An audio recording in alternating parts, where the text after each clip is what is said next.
We are the Young Indie Chroniclers, the hosts of the only podcast exclusively covering George Lucas's forgotten masterpiece, the Young Indiana Jones television show. We're now bringing this experience to an all-new documentary, George Lucas, The Lost Golden Age.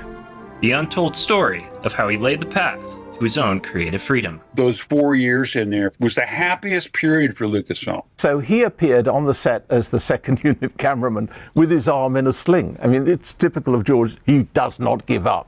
George Lucas coming at it from a completely unique angle, and he was going to do this Lawrence of Arabia scale epic on a 16mm budget.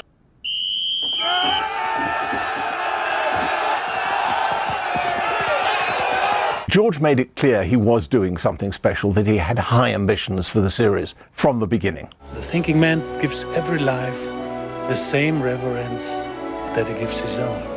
He didn't need to be doing television. I mean, he had two of the world's great movie franchises at his fingertips. This period saw Lucas primarily focus on three equally challenging projects: the Young Indiana Jones television show, the film Radioland Murders, and the Star Wars special editions. This was a test bed and a proving ground for some of the earliest digital filmmaking technologies that are now being used, from the smallest YouTube creators to the biggest studio multi-billion-dollar productions.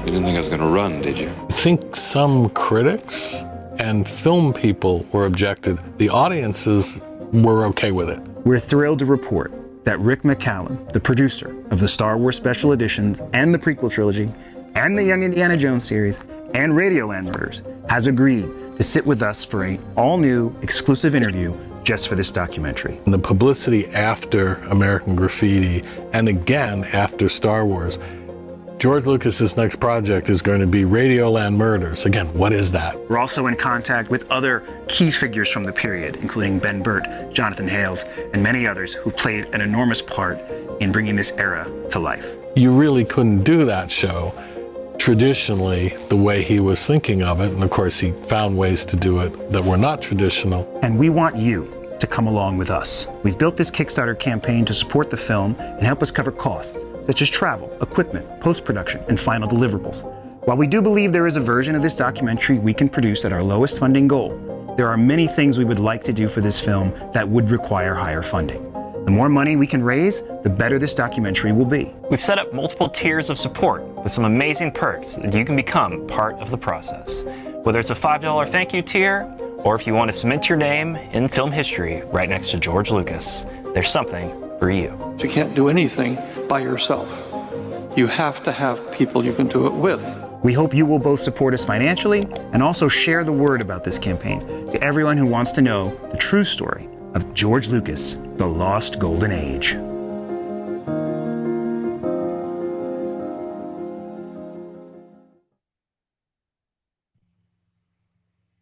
Well, Peter, we've come a long way getting from there to here. We have indeed. Welcome, everyone, to the first George Lucas, The Lost Golden Age holiday special. My name is Peter Holmstrom. I'm a co-filmmaker on this documentary, and joining me here, you know him, you love him, Mr. Daniel Noah. Hi, guys. And we also have another guest with us today. Peter, who's joining us this morning? Really thrilled to have here. He's got, we decided that a good way to start off would be to do a little Q&A about our documentary and about what we're doing with this project. So, John, I'm going to throw it over to you. You can introduce yourself far better than I can, but he very kindly is coming to us from late at night in Manila, the Philippines, but he's a very well-known writer and a good friend of ours. So, John, take it away. Yeah, hi guys. I'm John Archiola. I'm senior editor at Screen Rants, and yes, it's true. It is 2 a.m. here. I'm coming to you from Manila, Philippines. But I would not miss this celebration for George Lucas: The Lost Golden Age. Not just a Star Wars celebration, but a George Lucas celebration. A celebration of two young guys with a dream who are going to make it happen and tell a story about Lucasfilm that I think is really begging to be told. So thanks for having me back, guys. Thank you for doing this. It's very, very kind of you to do this for us. So thank you. Well, John, I think what strikes me, we just watched that video, and it's been 2 months, which is crazy. It feels like it's flown by. But not only have we seen so many people, I mean, I pulled up the page right now. We have 228 backers who have shown confidence in us, who have said we are interested in this film that you want to make, but also just the support we've received from people, and kind of what you said, the acknowledgement that this is a story that they don't know and that they want to hear, and that for various reasons has sort of been forgotten and starting to get lost. And even some of our guests who will be in the film, who we've also had on the podcast, sort of saying things like, thank you for keeping this alive. And that's been very moving for me, and I think for both of us. And so we're just really excited to be doing this and that we've come so far. Yeah, you absolutely have. It's funny looking back, it's only been 2 months, but it feels like quite a journey. And you actually guys, you use the whole, it's been a long road, which I think I was going to use also, but that's just because who we are, and we like what we like, and we're all fans of that particular franchise, or at least that particular iteration of the franchise. That's right.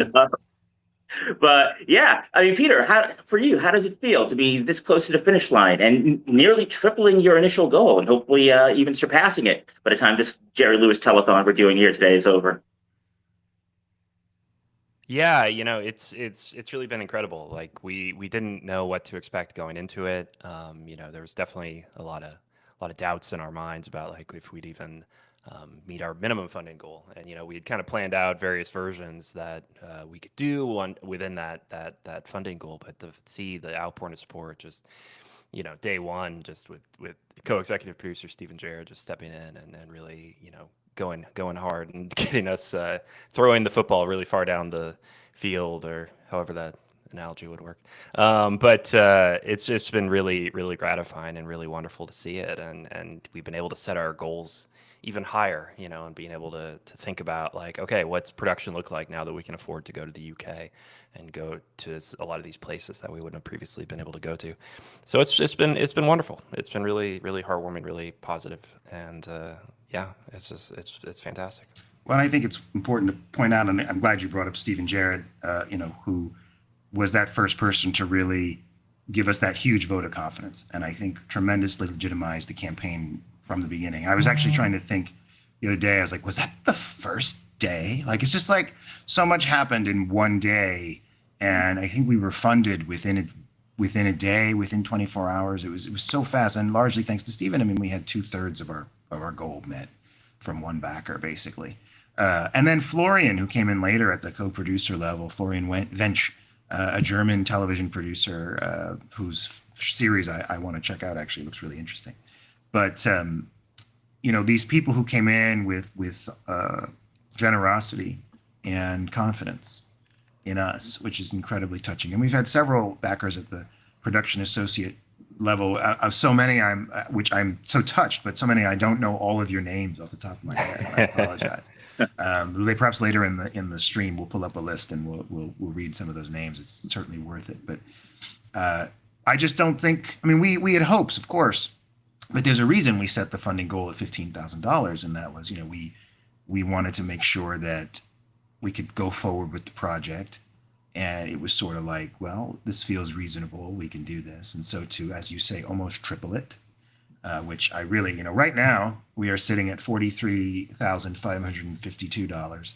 If we get to 45,000, we will have a 300% rate on Kickstarter. And that's fantastic.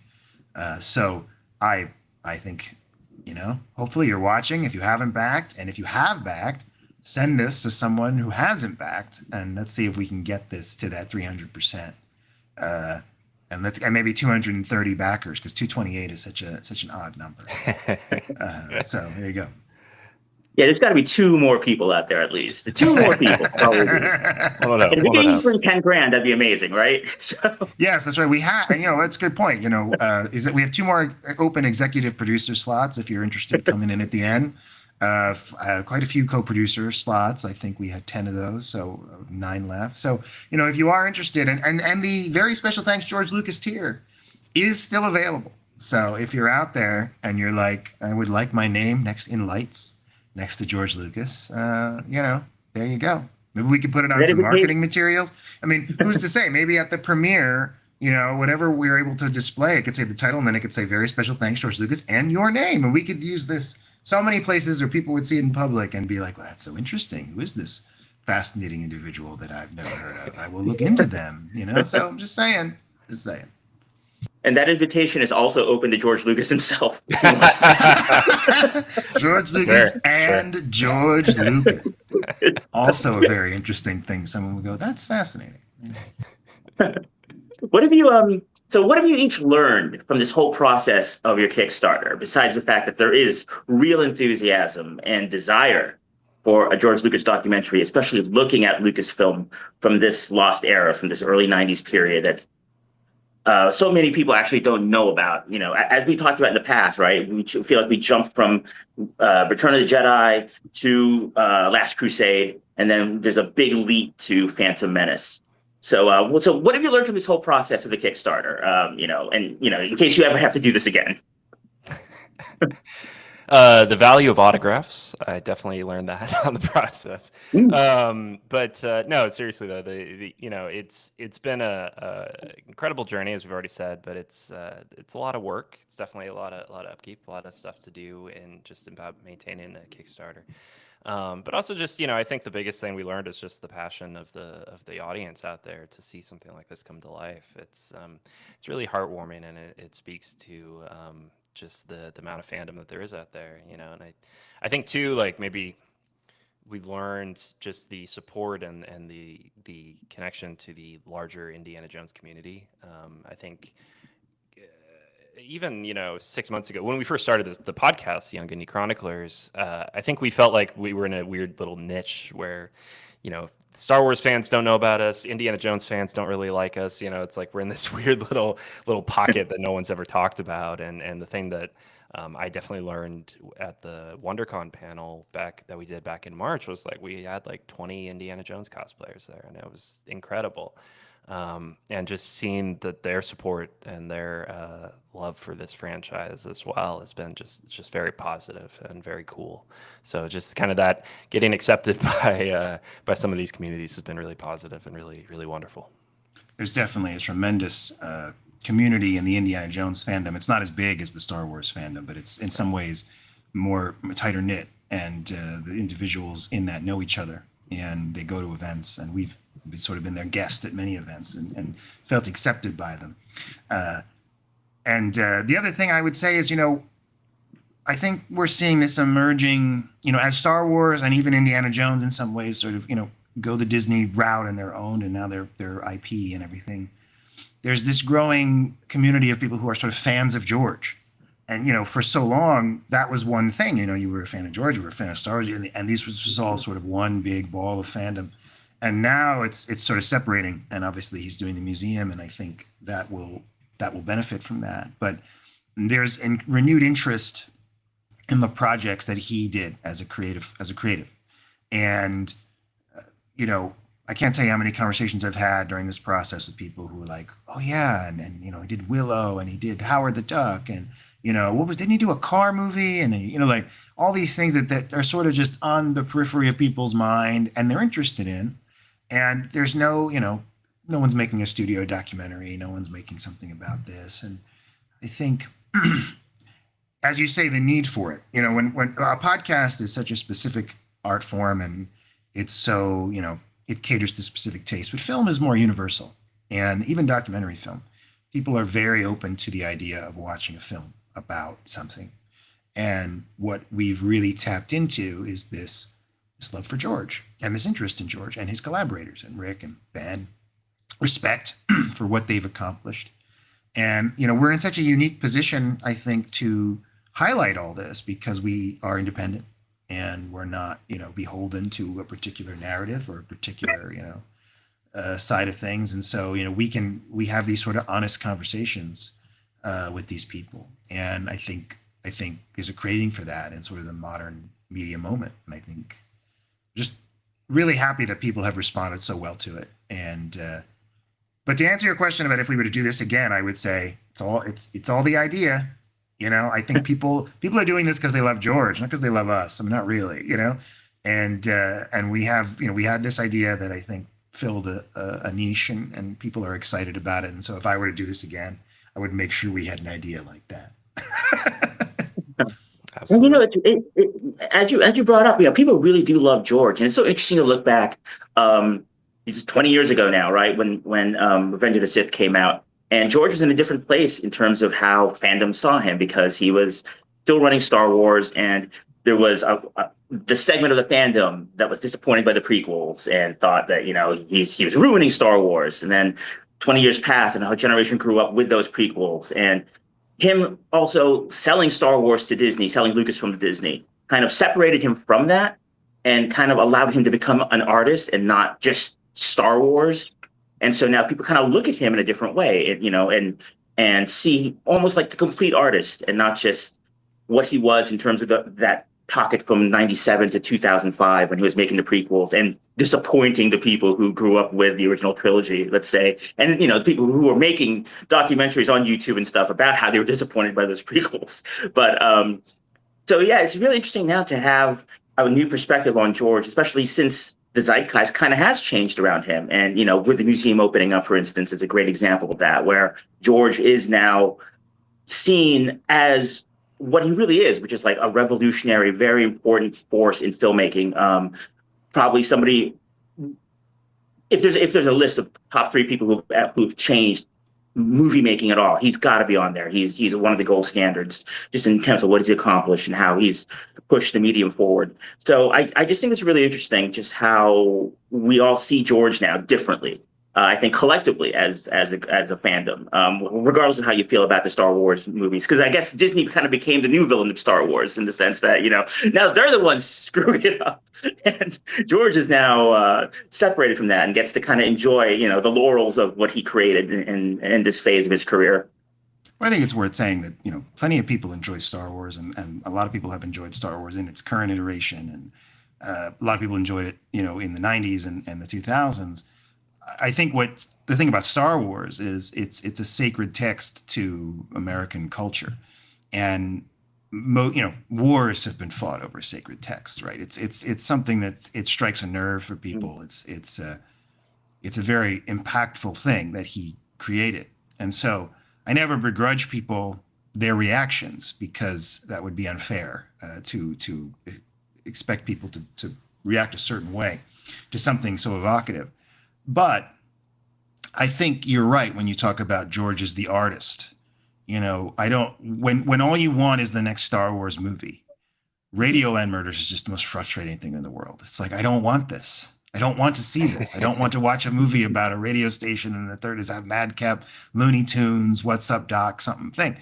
But when you're like, okay, I'm going to look at the career of a filmmaker, of a writer and director and a producer, and the different things he was interested in and the different styles he wanted to, play in and experiment in. And, it would be sort of like, actually, I saw Kenny Loggins once at a dental convention in Florida. Oh, boy. And Kenny Loggins, I don't There's even a lot know to the name. unpack in that statement. Yeah, but he had a new band, and he was there with his new band, and all anyone wanted him to play was Danger Zone, and they didn't play Danger Zone, and those dentists were very unhappy. So that's the thing, right? Like, you become famous, and I always say, George Star was just more like a band than anything else. Like, he's like John Lennon, and he had maybe a couple different bandmates over time, but like they did this really cool thing that people love. People kind of want him to do that thing, whatever version of that thing you like is, right? And he's like, well, I got things I want to say. I have things I like too, and I would like to do this, right? And with the space now, and that's exactly what this film is doing, we can look back and analyze the career like we would anyone else, like we would a different artist, as you say, and say, this is the period, and he's using different tools. It's like a painter who's changing his paints, right? And now he's using this video technology and this compositing, and he's trying to get an image, and now it's a postage stamp size, but it's sort of what he wants. It's and now he's going to try to do it on a bigger canvas, right?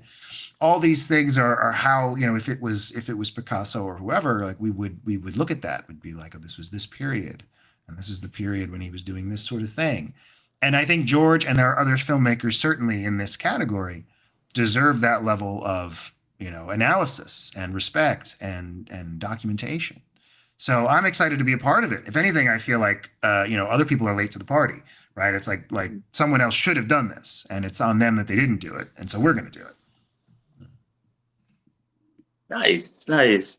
So we talked before about what your hopes were for the kind of documentary that you wanted to make if you exceed your base goal, and now you have. So, based off of what the initial goal was and what the kind of documentary that could have been, what are some of the things now that you're going to get to be able to do that you're excited to do? Yeah. Well, I mean, the big one is we're able to afford to go on location for production. So we're able to go now to the UK. We're able to go to Europe. When we're starting to plan that out right now. We're working to get a trip planned to the East Coast of America. There's a few people who live over there at the moment who worked on Young Indiana Jones and Radioland Murders. So we're looking forward to getting over there as well. A big one that we're just really excited about though is and we've talked about this before, but Joel McNeely, the composer for Young Indy and Shadows of the Empire, which Daniel and I both grew up on, and as well as Radioland Murders, of course, like he agreed to compose a special theme for the documentary, and going and using this money to help in the production of that. The idea of like having actual musicians, proper recording studio, all these things, emulating very much the Young Indiana Jones style as much as we can. It's really exciting. I mean, that's just beyond shocking that we're able to do that. So it's that's for me. Daniel, you might have something else, but no, I think you hit it very well, and we've been able to. We actually have already purchased production equipment because we have as we've announced our interview with Ben Burt coming up very soon. I mean, there's someone that technically when we launched the Kickstarter video, while we had every confidence that he would, we didn't know for sure that was something we could do. That wasn't a money thing. It was just his schedule and availability, and so we have that scheduled. And so that we were able to do that with the amount of money we raised, we were able to sort of feel very confident in our ability to purchase the equipment we wanted to purchase. We didn't have to be like, well, we only have $15,000, so we really have to, scrimp. It's like, no, we could buy 2 cameras, the kind that we'd been using already, and we could match everything. And so that was really helpful, just from that perspective of like we can plan, we can do the things that we want to do without feeling any sort of budget crunch or like, no, we have to conserve, which certainly we would have had to do if we'd only raised the $15,000. This would have been a big percentage of our budget. So those are the kind of just everyday mundane things that, people may not even realize, but it's kind of the most important part of your experience of watching the documentary. How was it shot? How was the sound recorded, right? Some of the post-production we'll be able to afford, in terms of the software and things like that. Mastering the film, in HD and 4K and all that. These are all technical things, but again, very important. And the first thing you cut when you're like, well, we only raised a certain amount of money. Maybe it's just going to be a DVD, or a quality of the DVD. And sure, we'll deliver the Blu-ray, but it's not going to look very good, right? I mean, one hates to do things like that, but we won't have to. In fact, we can look at, higher quality discs and things like that. So again, these are the boring things, but the things that excite me because I'm into that sort of thing. But I think Joel, I will just say, he told us, and I don't know if we've said this on the air or not, but in his note, he mentioned that he'd gone on a road trip and had listened to the whole podcast, or where it was at the time, and had really enjoyed it. And that vote of confidence from Joel was tremendously rewarding. And Gavin McKay, who we just released that episode, these guys who worked on this stuff and are really, they seem to be feeling really seen and appreciated, which is exactly what we want. All right, back. But all of this is thanks to the supporters and the people who have donated the money. I mean, even Ben actually said, someone sent me a link to your Kickstarter. This was a while ago. I think we were in the 30s. And he said, your Kickstarter, impressive, most impressive, right? And that these guys see that there's an audience, that there is an interest, makes them more excited to help us and be in the documentary and participate. So that's something, if you're out there and you support it, it's not the sort of thing you can put on a tier or a budget level, but it's like to have these people that we're reaching out to see that there is interest will make it easier for us to schedule them, to get to them, or to have them come to us. And that's just tremendously important, and you really can't put a price on that. Awesome. I want to go back a little, guys, because I'm not sure I asked you last time when we spoke, like, what was the genesis of this documentary? Like, you guys are making the podcast, you've been working together for a while, but who came up with this idea? Like, let's do something about George, about this specific period. Like, how did that all come about? What was the process? We've talked about a film for a long time. I mean, that was an old idea. I mean, I feel like conversations about a film or a documentary had been coming up since pretty early. And we didn't know what that would look like, because there was a world where it's like, well, we have all this video from the podcast interviews. Could we sort of take the interviews and edit them into a film, like essentially an abridged version of the podcast? And at one point I thought that might be the way to go because it would be fairly inexpensive. We wouldn't probably need to do a Kickstarter, and then, as summer came along, and I think I've, said this now recently on the Gavin episode, I knew my job was going to be ending. And so Peter and I were talking a lot about what we wanted to do with the podcast and our projects. And, and we've talked about the book we want to do. There was a time it's like, well, maybe we'll just do a book. We're just talking about different things. And as we mentioned, I think on one of our interviews, we were at this director's house. And actually it was Mark Altman, who is on the Inglorious Treksperts, who said to us, we were at this director's house and greeting each other, and he's told the story he's told on his podcast, where it's like, when Peter told me you were going to do the podcast about young Indiana Jones, I said, well, who's going to listen to that? He laughed, and he goes, but he goes, honestly, he goes, you guys were 100% right. He goes, the people you've been able to get on your podcast, the access that's given you, he goes, you were 100% right. And that was incredibly gratifying to me, to have that from someone in the industry, someone who's done such great work and has such a great podcast and has had Kevin Feige on his show. So, it's like, it was such a cool thing to say. And so as we were talking, I said, well, if the one thing that we really have here is sort of access, that we can reach these people, then maybe that's the direction. Maybe that's the special thing that we have. And so from that, this idea of, and also as far as like why a broader about George, I think we always felt that Young Indy was just too narrow of an interest point for a film. It just didn't make any sense. And so we hit on the idea just in conversation of, well, if we broadened it, Radioland Murders had already come up in so many conversations of the podcast because of the proximity of the production and the holdover of so many of the crew. And so once you have that and you're like, okay, well, if we're talking about a time period, you're always asking yourself, well, how do we get Star Wars into this? I can just tell you from marketing, adding Star Wars to anything is great. You should always add that if you can, because it's something that drives interest. And we said, well, that is very much a part of the story of this era. We knew we didn't really want to do a film about the prequels. That just felt like its own thing. It's too big. It would have to be its own movie. And I'm not saying it shouldn't be a movie. I'm just saying it's its own movie. You can't do that and mix it in with something else. But the special editions felt sort of small enough that when laid next to Young Indy and Radioland Murders, they don't overwhelm the film, right? Mm-hmm. And that was probably the narrative concern of, again, a documentary is just a film. It's just the narrative. It's just a story. And so you're trying to tell a story and you want to balance it out. And so that's sort of how we landed on the 3. There are other things in the period, and some of which we'll try to get into if we can get the guests for it.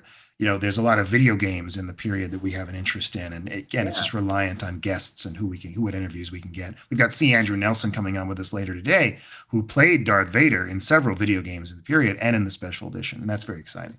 And then I always would have loved to get something in on Maniac Mansion, but again, it's just like the interview. Who do you get and how do you get them? And so these are things that maybe as we go, we'll fit in some way. We'll sneak them in. We'll get a mini doc. We'll have a little segment in the film.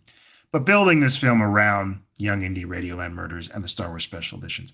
That felt like a compelling narrative that had huge impact on the film industry, right? You know, all these projects were instrumental in the progression of technology in the film industry and in the nature of filmmaking. And so that was a story, a unified story. And that's how I think, and Peter, please add more color, but you know, how we got there from what we had been doing. Yeah, you know, I think you say the word narrative, and I think that really hits it very well, is that there is this like almost a 3-act structure to this progression. And the documentary is kind of being centered around this untold story of Lucasfilm kind of getting itself back on its feet. You know, it occurred to us really doing this podcast that prior to Young Indiana Jones, Lucas was kind of a work for hire producer. You know, he still had a company and it was running whatever, but it was sort of smaller. You know, he had largely shut down following Return of the Jedi. You know, he worked on obviously Temple of Doom and Willow and Howard the Duck, but these were more, and ILM was obviously, you know, going very strong, but it was, these were work for hire productions, and Young Indiana Jones was really him saying like, no, I'm gonna get back into the game. I'm gonna set up a self-sustaining, self-enclosed kind of production arm. And that's largely with the building of, you know, or building out of the team, you know, Rick McCallum, Gavin Bouquet, David Tattersall, these people who would carry through to the Star Wars prequels and even beyond. And so Young Indiana Jones kind of being that origin point, that starting point, and then going through also developing all these new technologies, which, you know, is implemented in the special edition, which then becomes integral to the prequels. It really starts right here with Young Indiana Jones and Radioland Murders as well. And then also, as Daniel said, the video games play an interesting role in that too. You know, I was just watching some old archival interviews yesterday, and there's one of George talking about the video games, and you see him just like playing Dark Forces on his computer, and I'm like, I just love this guy. He's just, you know, a little nerd over there playing his video games, and that's great. But it's he's such a provocative filmmaker, such a guy who it's never enough in what could be, you know. The imagination truly had no limits at this time, and so to look back on this period where, like, you know, let's push it, let's see where we can go with it, you know, let's see what's the new adventure out there. Let's not just regurgitate, you know, what's come before, what's happened before. Like, let's see what's new, what's possible, and you know, I think especially today, and you know, as we look around in a lot of the industry and a lot of what's coming out these days, there's a lot of regurgitation. You know, and that's and some people like that, and I'm not saying it's bad quality or anything, but it's just you know, it's wonderful to look back on this period of time where the sky was the limit, and we like to honor that. Well, yeah, let's go back to that period of time, Lucasfilm, 35 years ago. You know, besides Young Indy, which obviously is the basis of how you got to do all this, and such a primary interest of yours. What do you think is the most interesting thing happening at Lucasfilm at that time? You know, like, is it Radioland Murders? Is it like George sitting in his office with his legal pad at #2 pencils writing the beginning? You know, like, what do you think is, like, for you personally, each, like, what was really cool about that period of time that you would love to get into, especially as you make the documentary? Well, I think that the key here for the period, and I think you can contrast this to how films were made in the 80s. You have a creator, as we mentioned, George Lucas. And in this period, he is sitting down and saying, I want to do this thing, fill in the blank. And you could put any of those things in there. And then he goes out and he basically does it on his own in so many ways. And I think this is what Peter is getting at when he says he's working for hire. Outside of Star Wars, right, which is sort of that first one, very independent, and he's dragging the studios along, sort of kicking and screaming. Most of his projects he works on in the 80s are studio projects. They are based at studios, and even if it's his idea, you know, there's this partnership, there's this collaboration, and he's beholden to the studio in many ways, especially in the Indiana Jones movies, if you read into that, just from a financial perspective. So kind of starting with Young Indy, and then I think taking into Radioland, and then into Star Wars, and then ultimately into the prequels.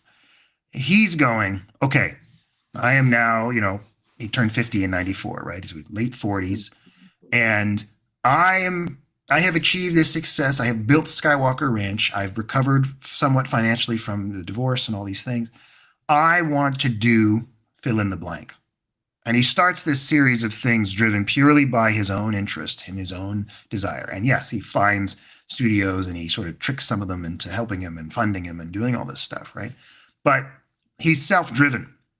And he kind of rides that, arguably successfully as late as like the Clone Wars, right? Like from 92 or 91 to 2008, he is able to successfully navigate the film industry by first initiating his own projects, consistently revolutionizing on all of these projects how these things are done, including, again, as late as the Clone Wars, right? He changes how television animation is done, right?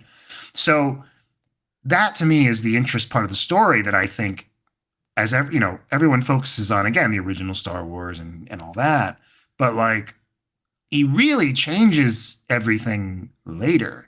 And in so many ways, the film industry we are in now is struggling from the lack of a George Lucas, from the lack of someone to come in and reinvent and challenge and say, hey, what if we did it like this and blow it wide open? And I guarantee you there are opportunities for that. We just don't have sort of a wizard billionaire, with a dream sort of pushing it forward. We're left to our own devices, right? And I think we've never felt his absence more keenly.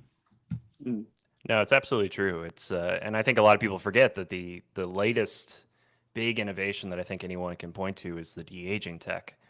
And that was developed at ILM originally for the Star Wars sequel trilogy. It's like George was playing with that idea of like, let's see if we can de-age Mark Hamill and Carrie Fisher to like bridge the gap, as talked about in Paul Duncan's great book, Star Wars Archives. And then that gets implemented by the Marvel franchise and, the volume stage, et cetera. I mean, these are things that augment and make things a little easier, but they don't revolutionize. And I think that's the thing that we're really lacking right now. We see a lot of the same old. I won't name names, but most sci-fi movies these days, everyone looks like they're in a Blade Runner knockoff, and I love Blade Runner, don't get me wrong, but it's like people can live in different kind of ways, and that's really, and you look at the Star Wars prequels and like that just changed so much and that had so much influence for sci-fi for a decade. And now we look at like, what's that integral thing, that instigator film that really changes a paradigm for a decade, and I can't really think of one for a while, except for maybe, well, I mean, yeah, for a decade. I mean, it's been, anyway, but I'm sorry, not to get off on a tangent. But. Hey, we got all the time in the world. Let's tangent. I'm pretty sure you guys have a totally different vision in mind for your documentary, but I kind of want to touch upon two Lucas documentaries that I think are the gold standard. I want to get your thoughts on them because I don't know if we've ever talked about it. Like the first one is Empire of Dreams, which I think is fantastic. What do you guys each think of Empire of Dreams and that original trilogy focus? No, I think Empire of Dreams is probably a standard for a retrospective behind the scenes documentary. I was lucky enough to find in a I think Amoeba a Blu-ray copy, which is very rare because it was available on DVD, and I think this was maybe a FYC copy or something. I have no idea where this comes from because it's not available for sale, and it looks great. I think what's interesting about Empire of Dreams though is made in about maybe 2003, shot in 2003 or so. Looking back at 77 through 83. And one of the things I've there are a lot of documentaries about the original trilogy. And if you sort of go back and you watch contemporaneous documentaries, you start to see how some of the stories shift a little bit, how things change. And it's just an interesting study. And Indiana Jones is the same way, the vibe on some of the old Indiana Jones documentaries, or even just the on-set footage that you can see on like the Blu-ray compared to some of the later documentaries. It's just very different. And that's not saying that there's any sort of deception or anything. It's just time changes memory and people look back on things a little differently. And I don't know if you're going to go there, and let me answer Peter. Let Peter answer about Empire Dreams before I make my point.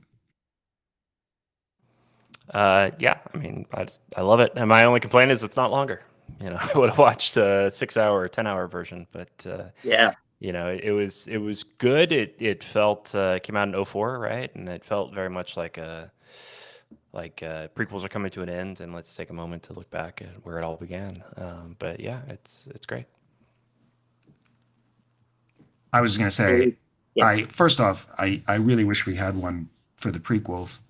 I know that enough footage exists because, as someone recently said, those films were documented better than anything's ever been documented.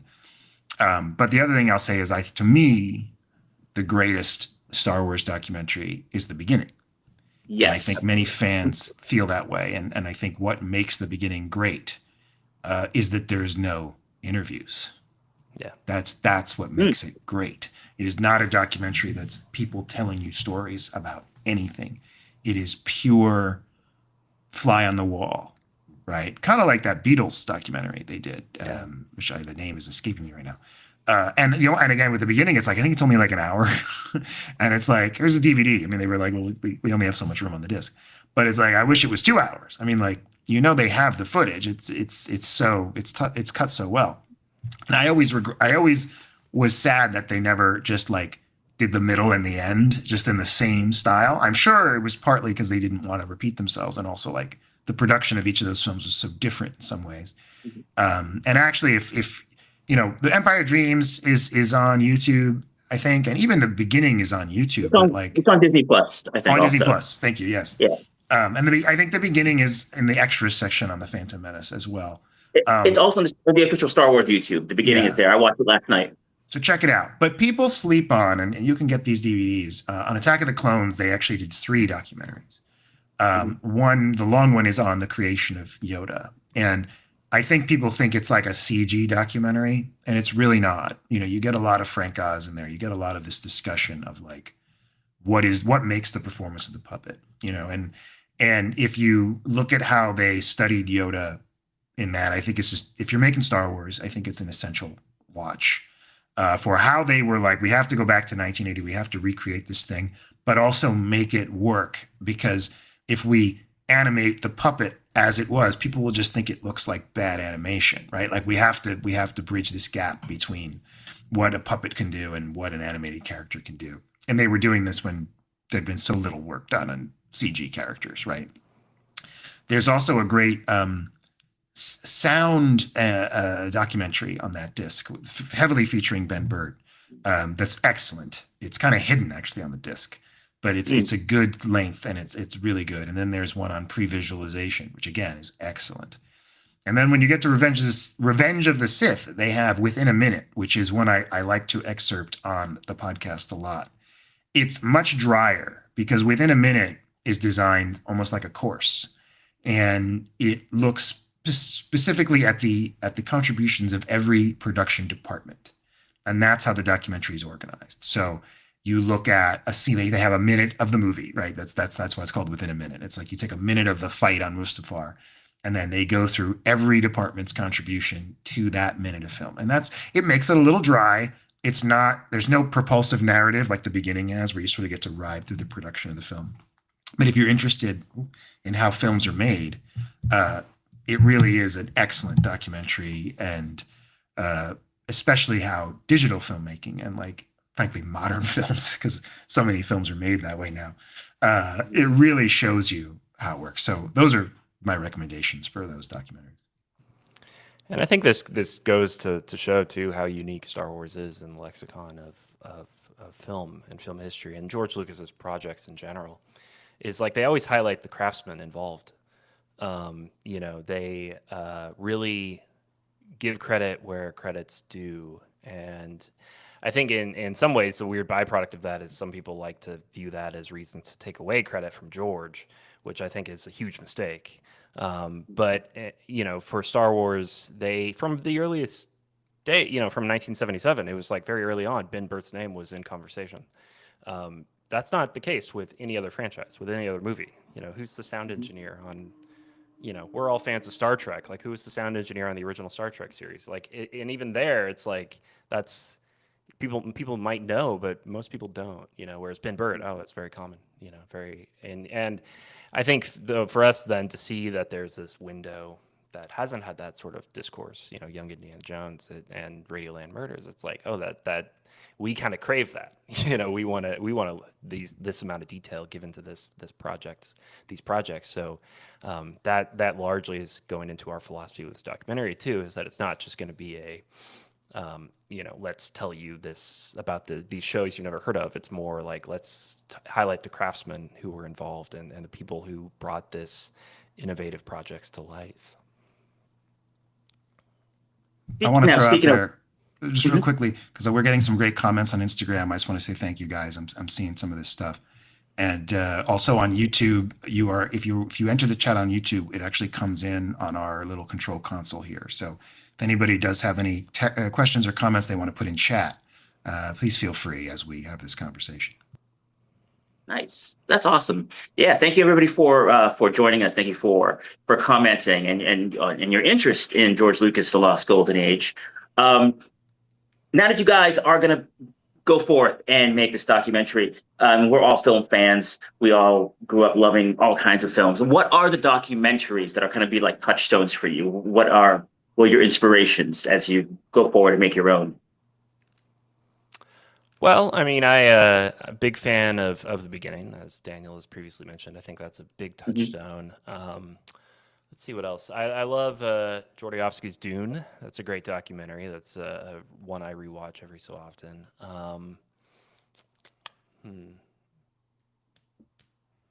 Well, I really like Peter's documentary, 1982, The Greatest Geek Year Ever, which I will say, this modern era of sort of kickstarted documentaries has developed its style, I think in some ways in response to YouTube, because, YouTube videos are so popular and in many ways can be documentaries in their way.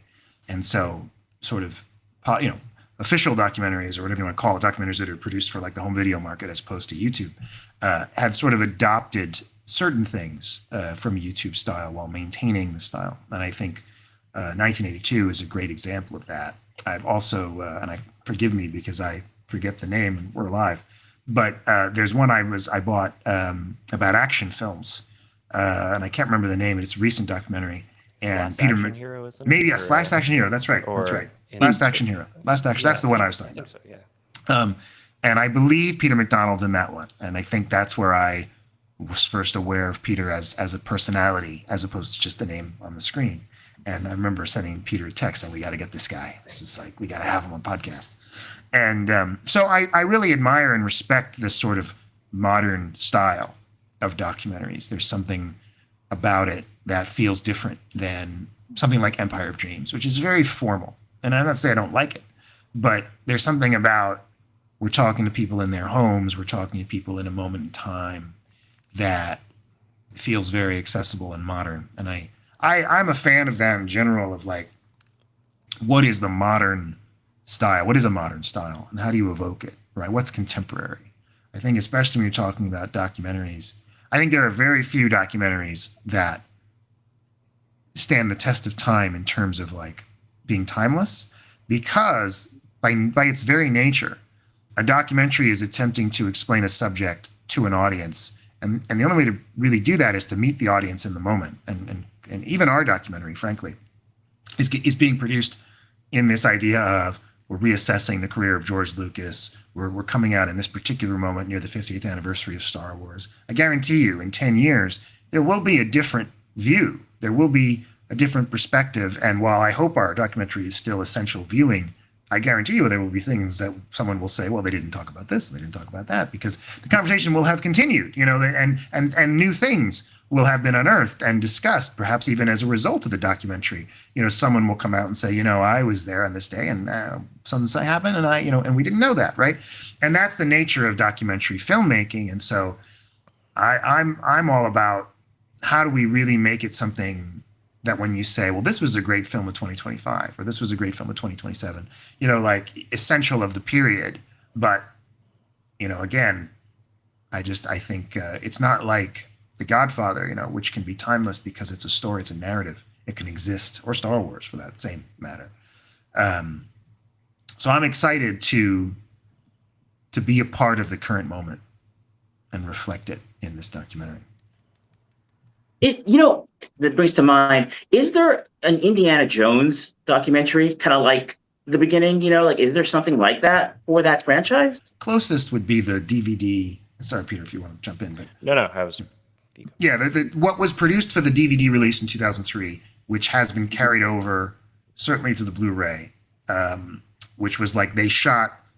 There's a Raiders, a Temple of Doom, and Last Crusade, and they can sort of be watched together. They may have even aired together, and you get to walk through the trilogy. I will say the Last Crusade one is a little light. Like there's just not as much on Last Crusade as you'd hope.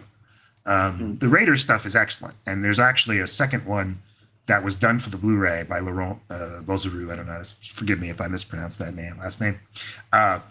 It's called Raiders Lost on the Set, and it kind of attempts to be something like the beginning. I think it's just obviously before video, not as well documented a production, but it's just footage from the set and conversations and a couple of interviews that were all done contemporaneous, and it's a great watch.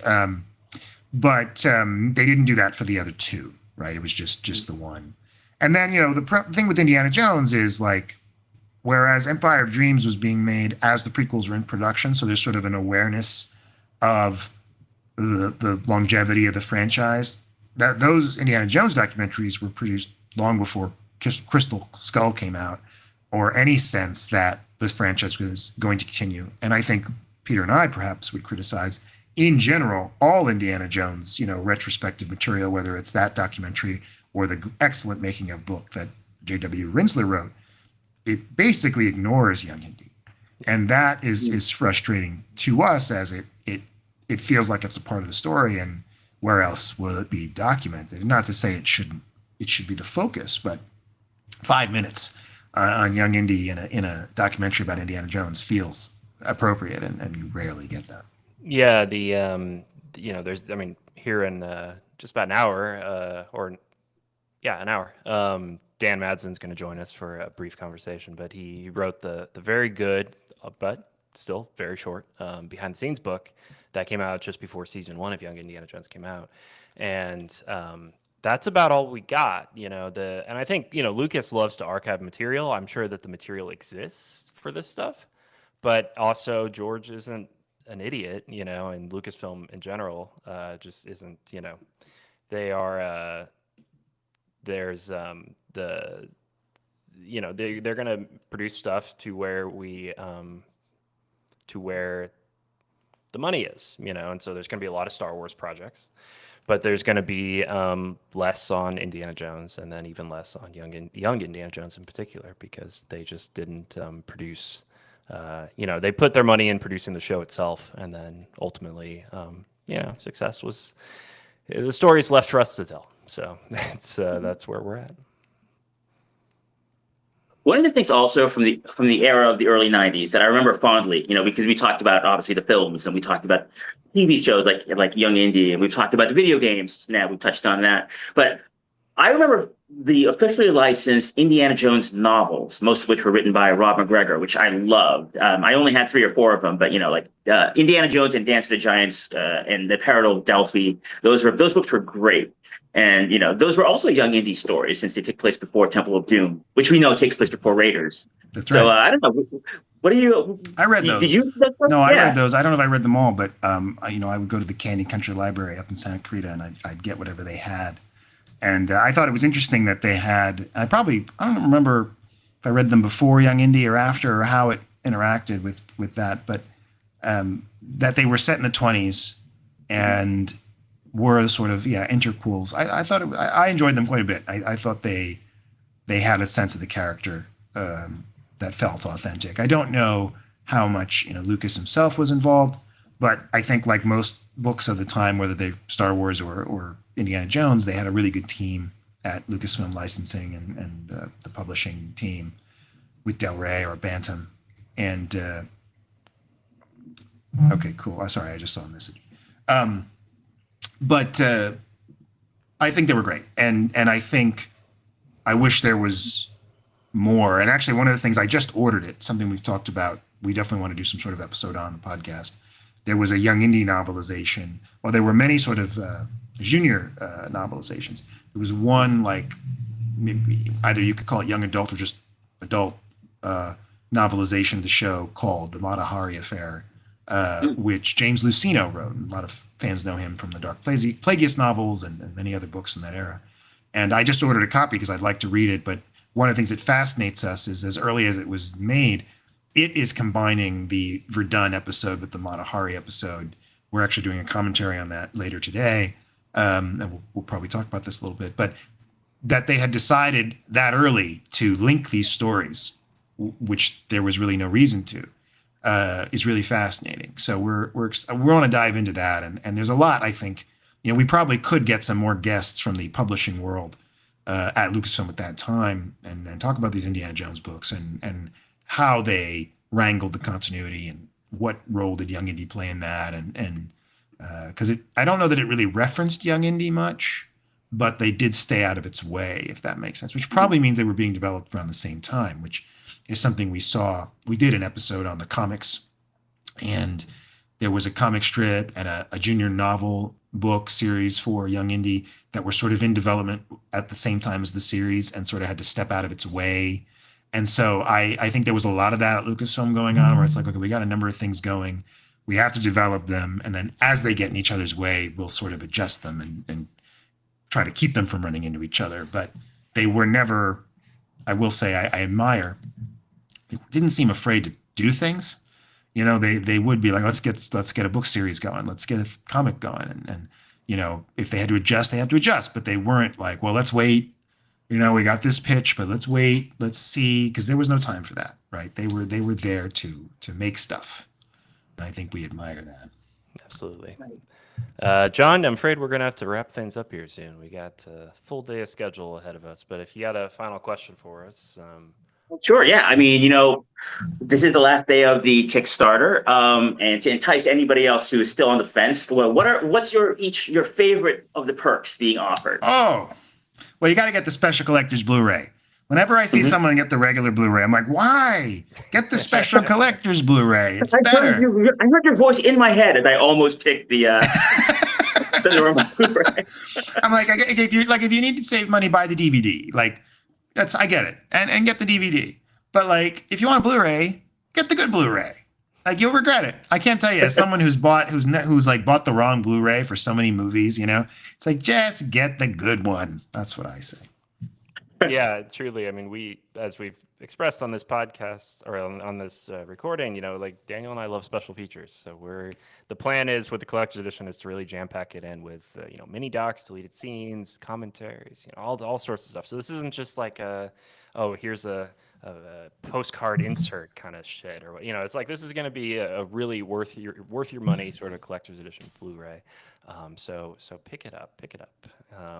And then I'm just going to throw out there too, that special thanks George Lucas tier is mighty enticing. Yeah, it's the best perk there is. The best perk there is. And let me tell you, I threw on Rebel Assault 2 yesterday to kind of refamiliarize myself for the interview we have later with C. Andrew Nelson.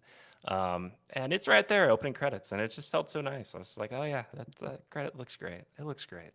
So yeah, that's a nice one. That's a nice one. Just saying. Also, we have some really great add-ons. I want to throw that out there too. We have a lot of great, so many people who worked on Young Indy, and as well as some other projects, very kindly were willing to donate their signatures to some VHSs, to some 8x10s, to some other product posters. And we have those available. The Ben Burt assigned Attack of the Hawkmen tapes went away. They filled out right away.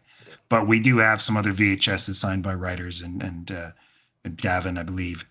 And the Shadows of the Empire vinyl, I will say, if you're a fan of Star Wars, that's such a unique piece of Star Wars history.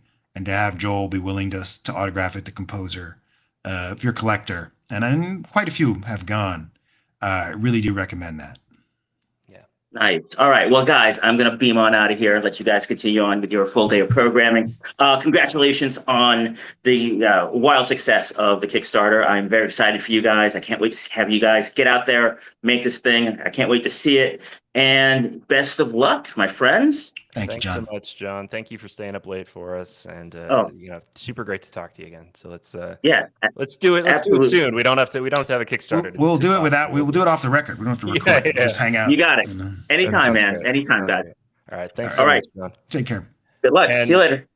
for you viewers out there, the good times are not stopping here. Please stay on if you're on Instagram or YouTube. Don't close out the window. We're going to take a short break here, but then we're going to be back with Anthony Kane of the Force Ghost Conversations to do a commentary for Curse of the Jackal. So please stick with it. I'm going to throw up a podcast episode so that there's something on.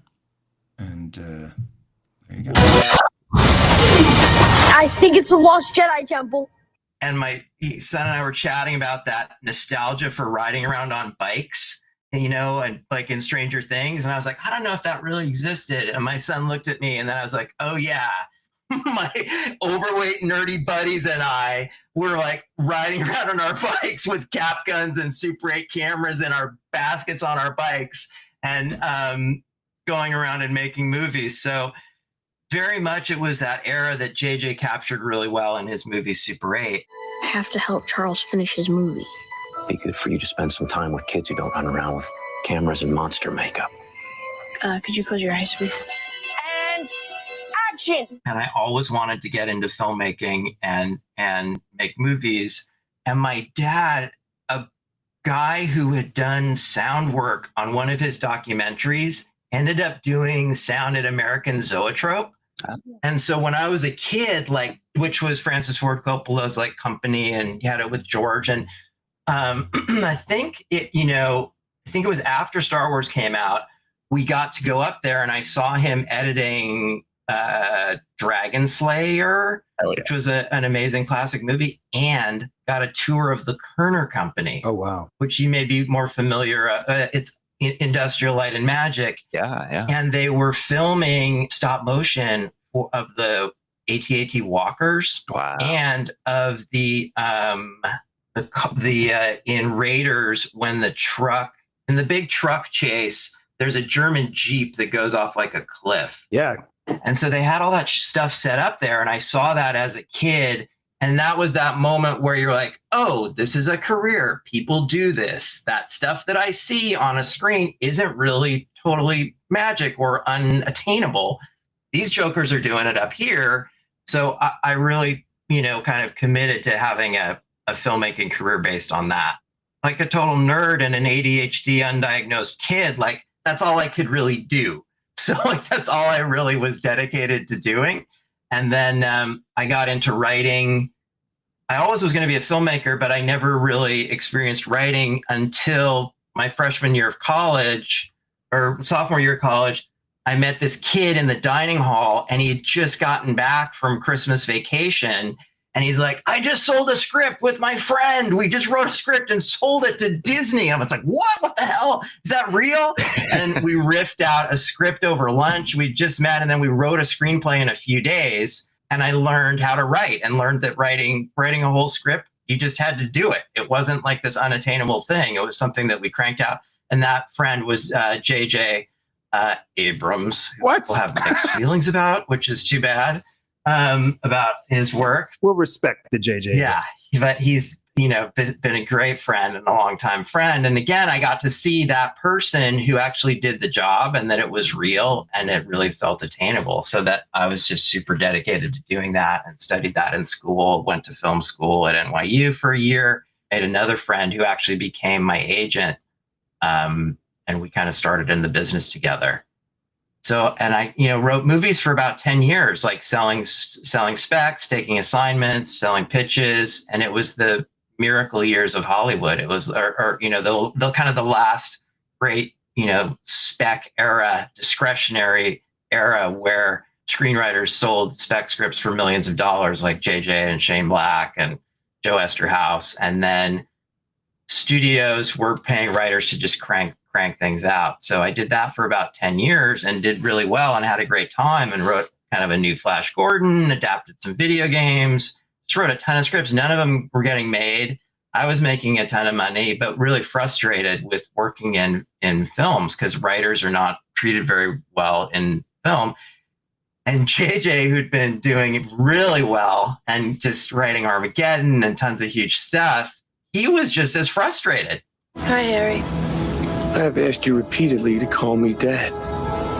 Sorry, Harry. So he and his buddy Matt Reeves got into TV and had a show called Felicity and had a great experience there. From the moment their lives touched, Where are you going to college? New York, what about you? She knew she must follow her heart. If you want to make this decision, I will not financially support it.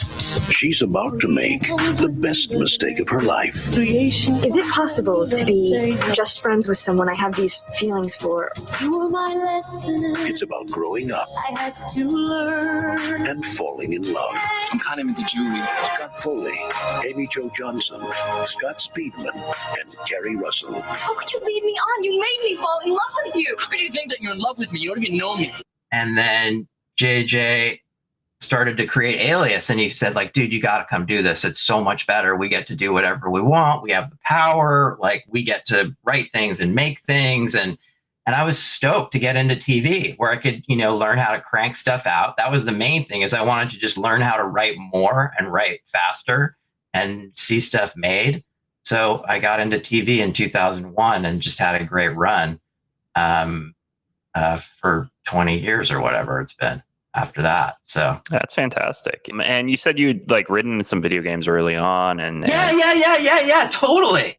Is this was that the period where you got on board with the transition over to LucasArts, or was it? You know what's crazy is I've always been a gamer, and I was one of my great hooks when I was breaking in and selling stuff is I was that first generation that had played video games and had computers. So the pitches and the specs that I was writing and actually selling had a lot of these elements and components that the buyers were unfamiliar with. And I'd always been into games, and I wrote on a game for Activision called Apocalypse that Bruce Willis was actually in. I wrote that and did some very early stuff for Activision for video games.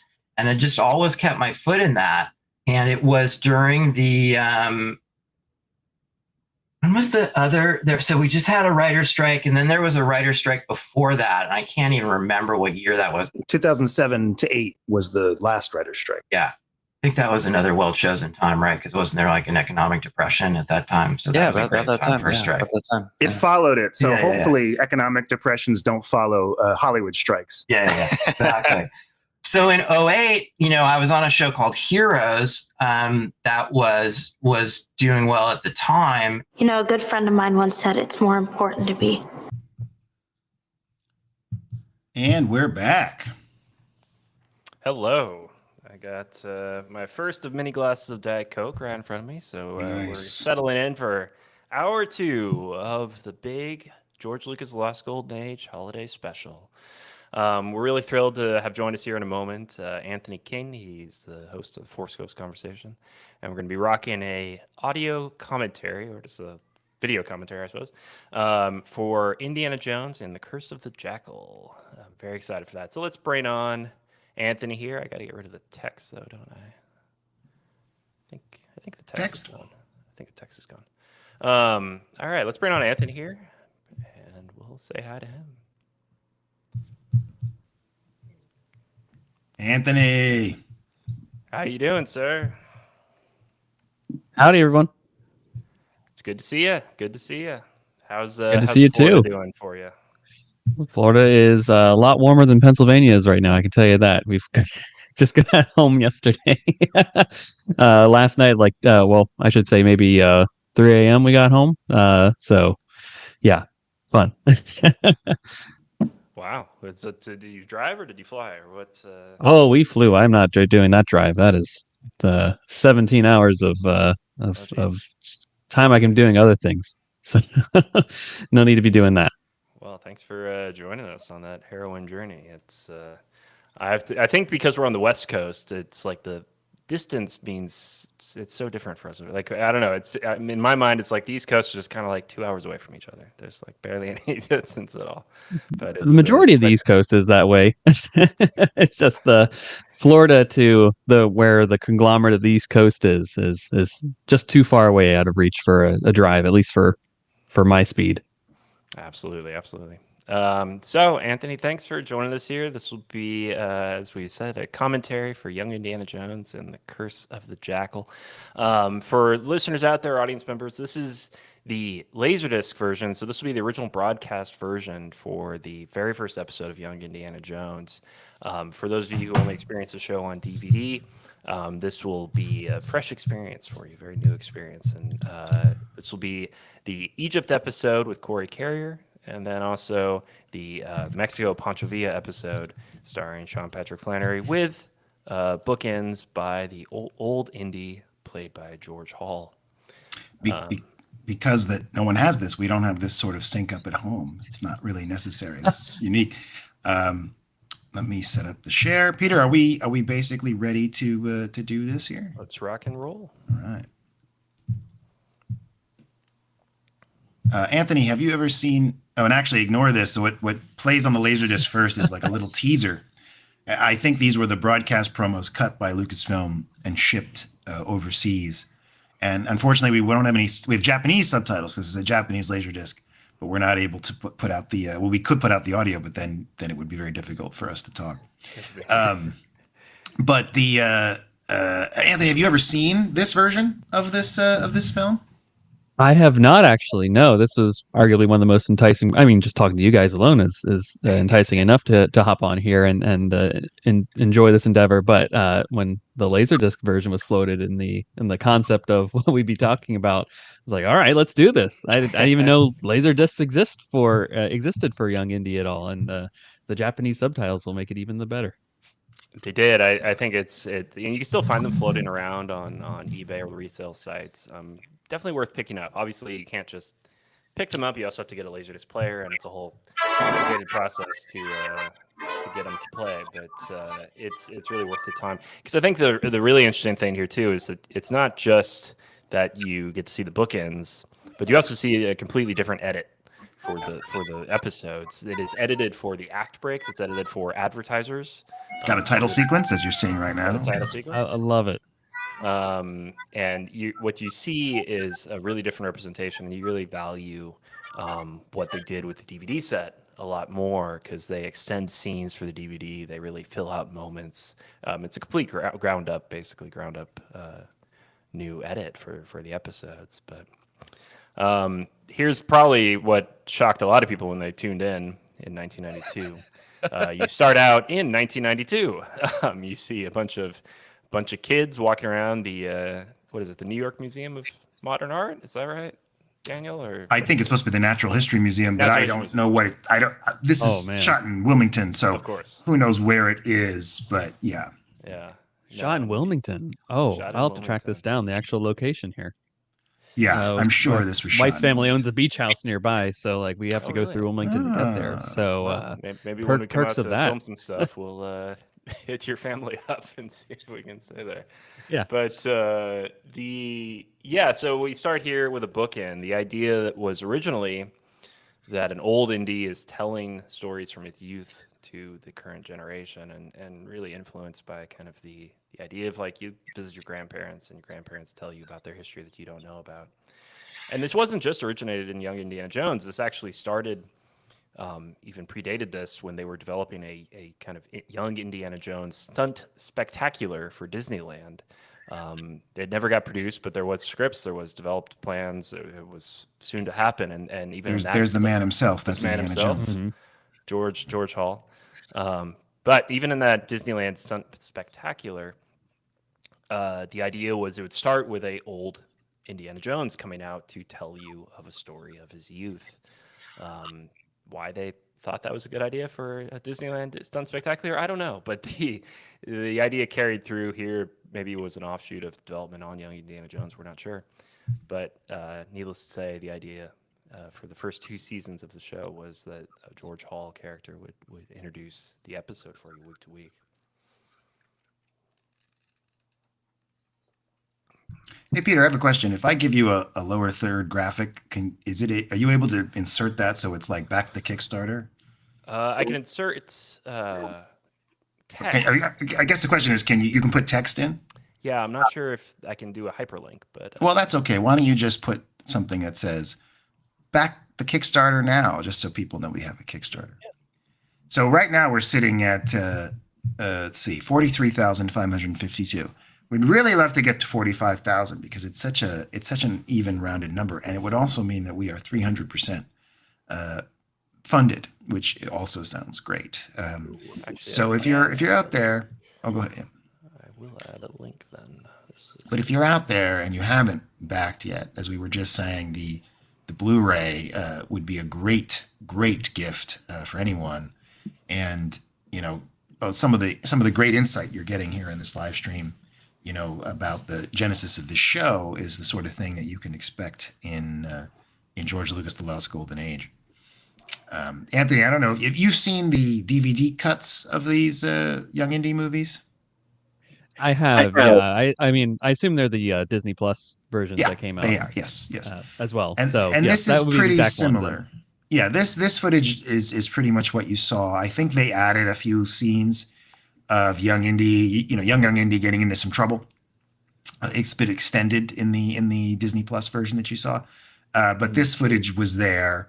And what's the key difference? We're not really listening to the audio. Let me pop in. Cameo of Indiana himself there.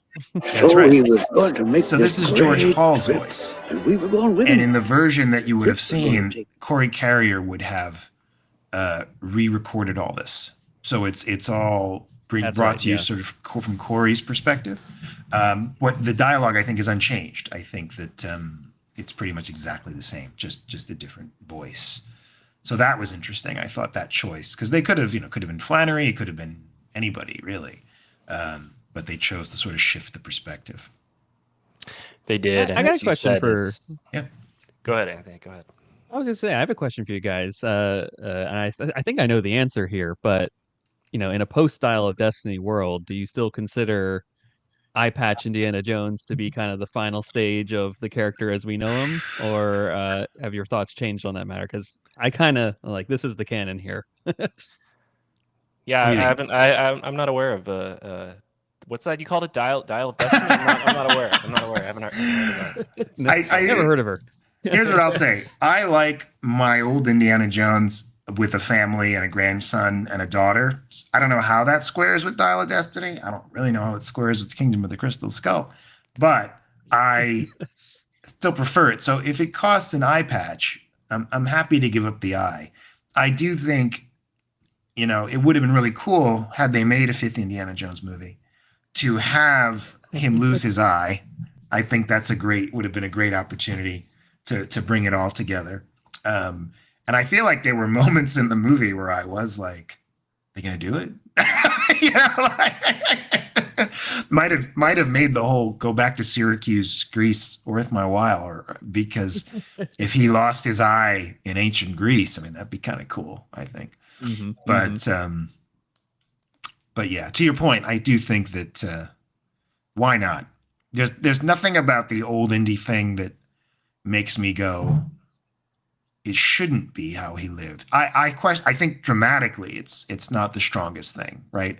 I think in many instances, as we watched 15 episodes with the original format, it weakens a lot of the episodes. Yeah. But I don't have a problem with the rendition of the character, or I like the idea that he lives a fairly safe and comfortable life, in his great old age and is more or less happy, if crotchety and complaining a lot, right? But then, what old man wouldn't be happy doing that?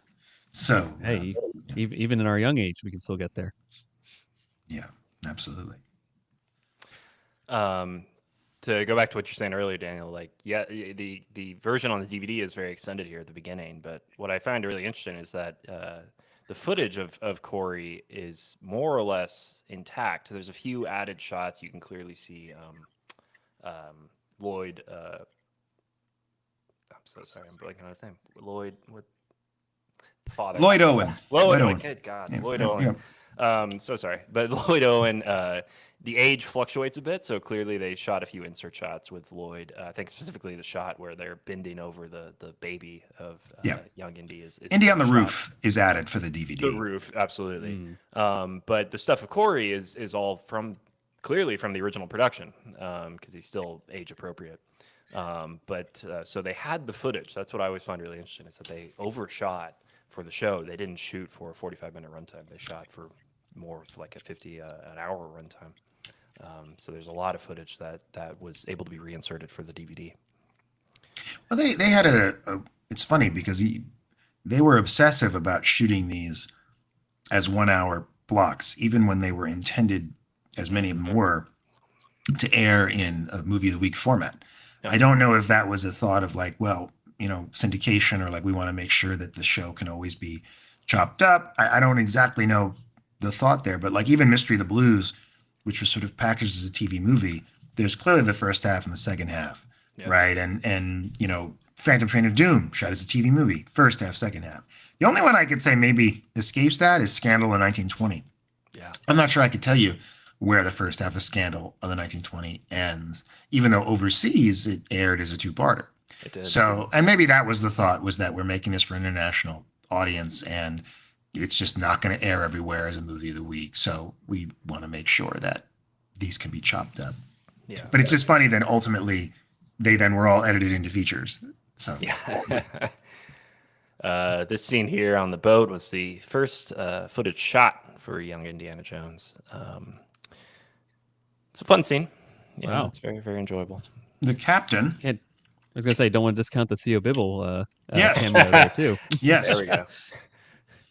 By the way, fun fact: this week we dropped the Gavin Bouquet episode, and he talks about MacGyver. And so I include a clip from a MacGyver episode I found online, because all of the actors in the clip are from The Phantom Menace. So you will see C.O. Bibble, you will see Boss Nass, and you will see Captain Panaka all interacting with MacGyver. And I like to think that George was watching MacGyver in preparation for Young Indiana Jones. We got to match the budget. He's like, I like that guy. I like that guy. I like that guy. Well, I'll tell you, Daniel, I'll hop in here with my MacGyver knowledge. The clip you pulled is from one of the TV movies of MacGyver that was both shot in, there was two of them made, and they were both shot in London. So that's why they were able to get all these British that makes actors sense for it. But it was shot in 1994. So this would have been after Young Indy. After Young That's Indy. great. So they were watching Young Indy. I was saying, yeah, they got inspired. Exactly. But that's what I love about the UK in particular, is that actors just pop around. You just see them in all sorts of stuff. It's great. It's like, is Pernilla August just kind of hang around the corner there too? And yeah, right. Well, Elizabeth Hurley's in one of the. Well, wait, I might be wrong. No, Elizabeth Hurley's in Young Indy. No, is she in MacGyver? MacGyver? I don't know. I don't know about MacGyver. I'm thinking of Lena Headey. That's what I'm thinking of. I'm sorry. Tune into next week for MacGyver talk, everybody. Yeah. Hey, we're like the Inglorious Trexperts in Space 1999. We just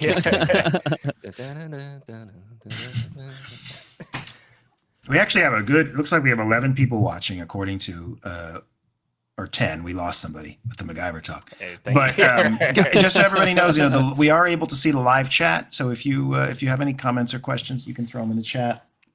We can see Instagram as well. I don't think we've had a couple.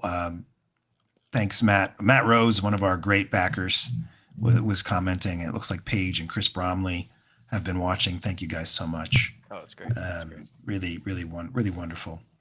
And I'll mention here too, Daniel, as an aside, if you reply to a comment on Riverside, it doesn't go through to YouTube. So if you want to reply, you have to go to YouTube to do that. But I'll just reply with my voice. That's fair. Yeah, that's a good way. Thank you for your comment.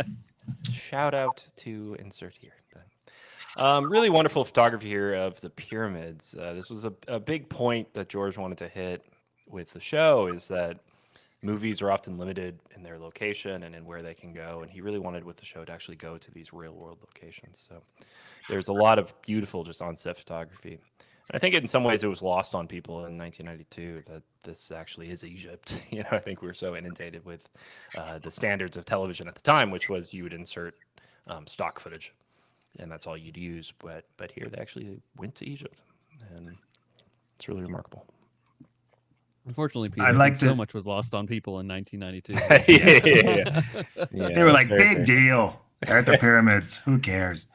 I'd like to say thank you. I don't know. I guess we can keep people anonymous, but there was a backer who has increased their pledge from Greedo Shot First to Secrets of the Underworld, with also some add-ons as well, totaling getting their pledge up to $339, which means we are now at $43,702. Hey. So thank you very much. We are still at that 228 backer line, but we're now closer to that $45,000 number we'd really love to hit today. So thank you very much, good sir. You know who you are, and if you want to be shouted out by name, just put a comment in the chat, and we'll be happy to heap praises upon you as we go through the day. Yeah, I think it's worth pointing out to the listeners out there. If you've pledged already, thank you so much. You're welcome to increase your pledge. It's very easy. You're easy welcome to give us more. I But love that. It's not, especially if you want to put on an add-on or anything like that. Some of the autograph tiers, you don't have to. You can add to it. You don't have to feel like you've completed checkout or something like that. It's not over till it's over. And the add-ons are fun, and again, we certain things like DVDs and Blu-rays we priced a certain way just to sort of make sure that the tiers made sense. But there are certain posters and certain stickers and things that are quite inexpensive, and so if you want to throw some of those on, they can be fun. And we haven't. I'm actually looking forward to once the Kickstarter is over, because you typically don't design things like the stickers and stuff until people want them. And so I'm looking forward to that process of really diving in and designing some of the stuff and seeing how much customization we can get in there to really try to make each and every one special and unique. I think the great thing about we haven't talked about much about this today, but having Paul Shipper on as our artist for the film, really means that we can use the little Kickstarter poster perhaps for some of the smaller posters, and then have the Paul art as sort of the main art, and that is going to allow us to really customize some of these giveaways in some fun and exciting ways. So I'm looking forward to that, and it's going to be an exciting time. Anthony, did you ever read any of the Young Indiana Jones books that predated the series? There was about 3 of them that came out. You ever read any of those? Unfortunately, no. I've seen them. I've seen them on the eBay, and I'm waiting to pull the trigger on getting some of them. They're fun. There's a few. I'm sorry. Go ahead. Go ahead, Anthony. Oh yeah, absolutely. I was going to ask just for the sake of the episode of talk that we're watching here. Do you guys have fond memories of when you watched it for the first time yourselves? Because I have an interesting story on this matter, and that can also tie into the question there from Peter as well. Well, I mean, you set it up, so please get into your story first.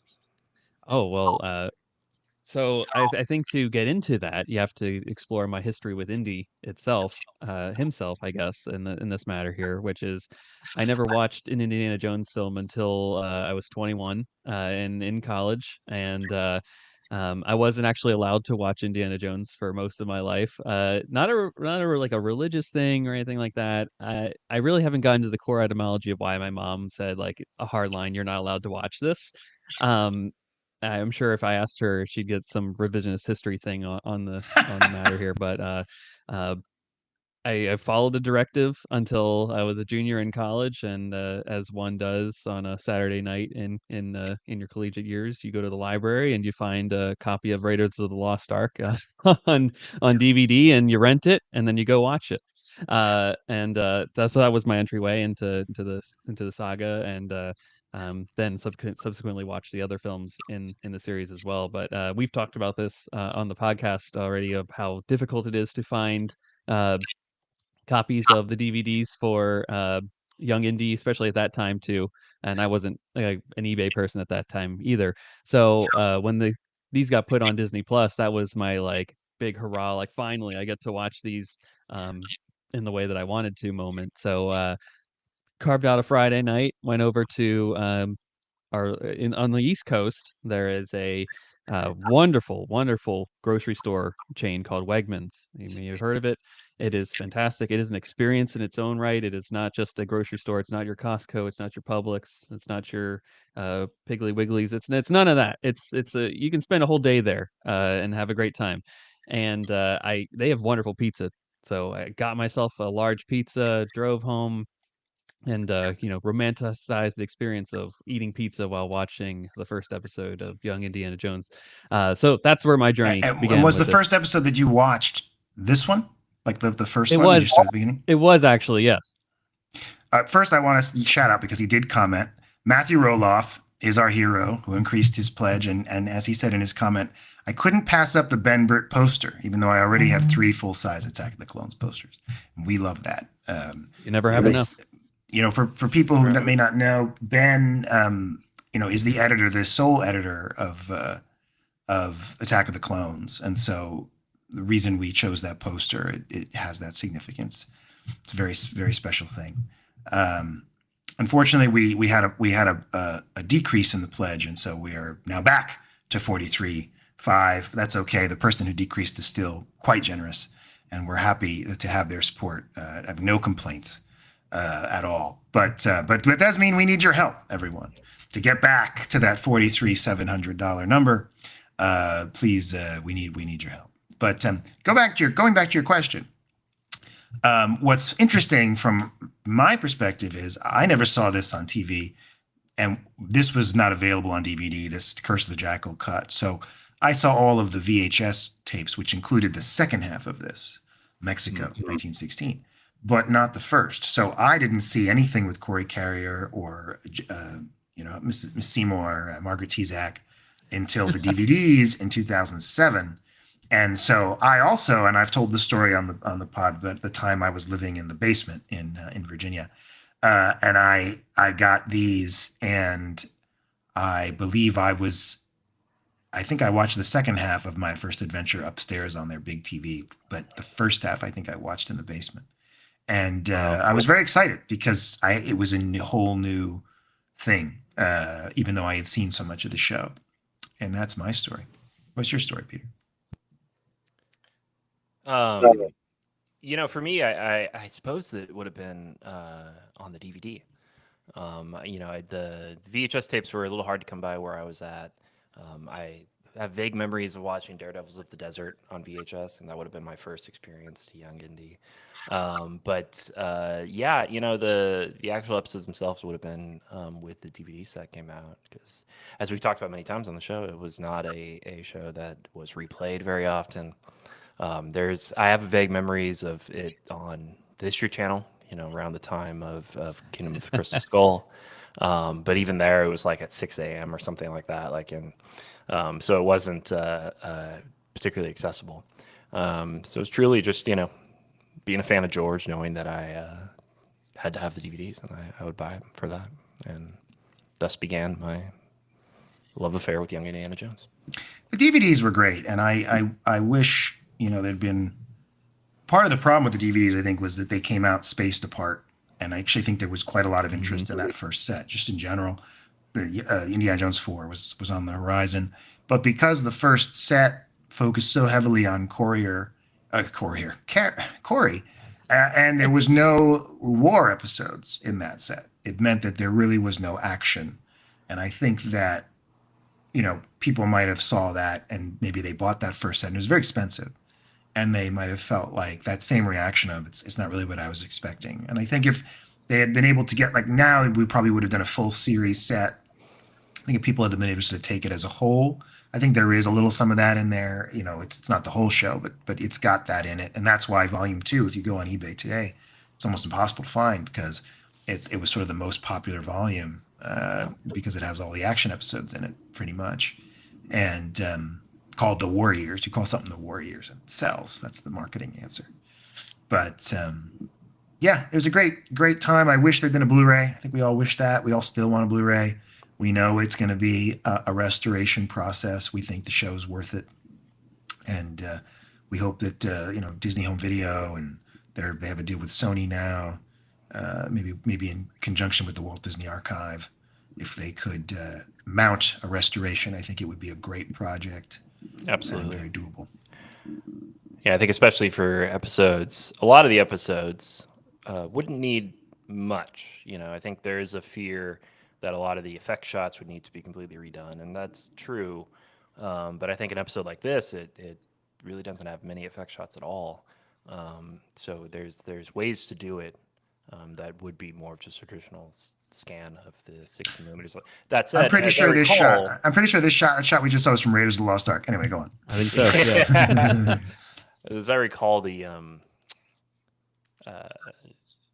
film, it was edited on tape, wasn't it? So yeah. So, but so was Star Trek: The Next Generation. Absolutely. I mean, you could do it. And actually, as Ben said, what's cool is because of how the edit droid worked, there should be assuming it's been properly stored, an edit decision list that would reference the film reel, and the cuts. So the scanning of the film would be the challenge. The editing should be fairly straightforward. And that was the big thing with Star Trek, wasn't it? That there wasn't those logs, right? So they really had to go back because it was edited on tape. It was an older workflow was used on Next Generation than would have been used for Young Indiana Jones, right? A less digital workflow.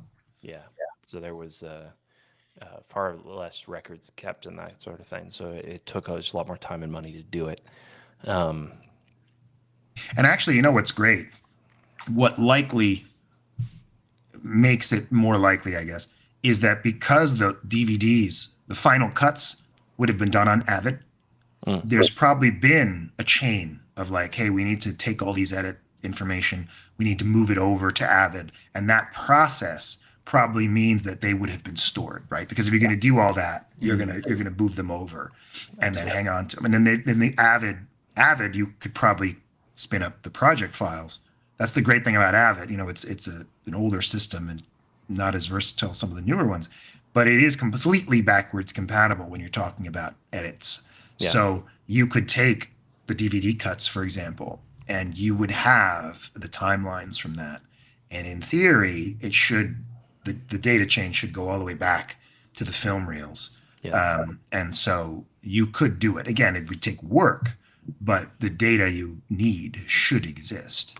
Yeah, I guess the biggest thing then is just that so many of the digital matte paintings were done in the time period and any composite shot in the entire series, however it was done, will need to be redone. That could be a very simple thing, like the Ring of Horses shot. As long as you have the film reel, the kid could do that in After Effects. I mean, you wouldn't. I listened to Darren Dochterman talk about the new version of the director's cut of Star Trek: The Motion Picture, and what I found fascinating from that was they used largely prosumer software. So they used DaVinci Resolve, Fusion. They used a little After Effects to do a lot of these things, because a lot of these things are so simple that they can be done with fairly inexpensive tools. And a lot of the Young Indie effects are that way, especially the replication, the duplication. Many of them, by the way, and this is where you'd want to get George involved.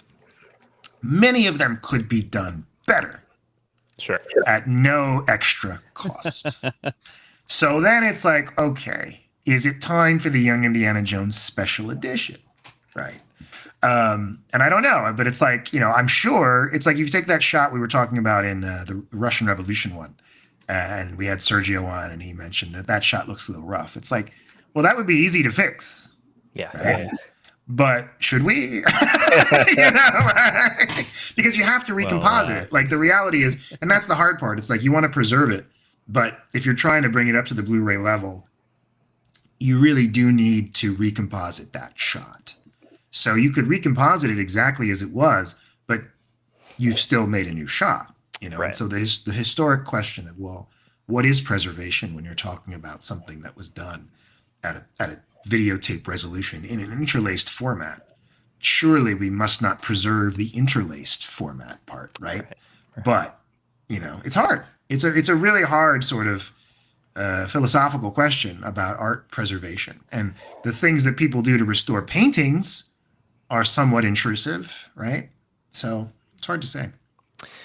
It is, and then of course we get into the legal quagmire of it all as well. Young Indiana Jones and Indiana Jones in general is still co-owned essentially, and so it becomes a issue there. If it was just one or the other, Disney or Paramount, it would be a simple matter of just hopefully we get somebody who's interested in greenlighting it. But here it actually takes both people who are willing to split not just the cost of production, but also the eventual revenue. My hope would be we eventually see at some point, a Lucasfilm executive, a chair, a head of the company who has a care for the show, because it is as simple as a couple of phone calls, right? Yeah. A call to David Ellison or whoever his person is, and and Disney, someone at Disney, and I could see David Ellison, because again, the one thing about this that's great, the cost. While there's work to be done, assuming the elements exist, the only question we really don't know is were the digital mats preserved, like the images that you say would have sent to Western Digital? Were they preserved somewhere? And because if they were, they could be upscaled in a way that would be satisfactory, and so you wouldn't have to repaint the matte painting or anything like that. So if you're just talking about recombining elements, while it is a lot of work and it is essentially redoing post-production on the show, it's not that hard, nor should it be that expensive compared to many sort of entertainment projects that people do. So if you had the studio buy-in, and maybe David Ellison, who sees himself as a rising studio head, is someone who could be appealed to. He's young enough; he may have watched the show, and that makes a big difference. I mean, that's a huge difference. Someone like Bob Iger, who was running the show and maybe was frustrated by his young Indiana Jones experience, may be less likely to spend effort. Whereas someone who was a child watching it on TV and being enraptured by it may be more like, yeah, let's do that. Absolutely. So these things can change, and the sands can shift and change these things. Anthony, you and I are both big fans of Zack Snyder's work, and there have been many re-releases of his films that were done just because he was willing to put in the work and do the effort himself. Yep, and he plays ball too. Plays ball. So it really just takes one person who with a vision, who can really push it forward and champion it. I also am a big fan of the Phantasm franchise, and that the first one had a 4K remaster done purely because J.J. Abrams is a big fan of that movie. But it really just takes one person who with a vision, who can really push it forward and champion it. I also am a big fan of the Phantasm franchise, and that the first one had a 4K. Peter, I popped over to the YouTube. It looks like chat's disabled on YouTube. Oh. I don't know if there's a way to go into the setting, maybe the settings on the video and flip that on. That's why we haven't been getting chat. We've been getting some great comments on the Instagram, though, and I want to call those out right now. Matt Rose, again, one of our great backers, he's commenting about C. Andrew Nelson. He's very excited to have us speak to him later. And we also have Brandon Rice, who is one of our backers, congratulating on the campaign. The username, The Only Spoon. I'm pretty sure I've seen your name on our list. I think your last name is Spooner, which is great. But thank you so much.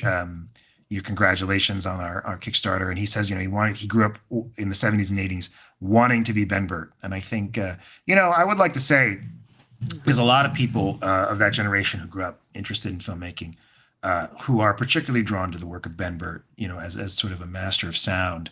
If you're into the audio side of things, audio production, he really, perhaps as much as George Lucas revolutionized filmmaking in general, Ben Burt may claim credit for revolutionizing sound in film. Of course, at Lucas's encouragement and following in the steps of Walter Murch and the work they'd been doing. But the work that he did over these several decades, the building of the sound library and the philosophy of sound, really can be attributed to Ben Burt. And truly every sound engineer, every sound mixer, anyone who's ever done sound on a motion picture is following in that style. They redefined what movies are supposed to sound like.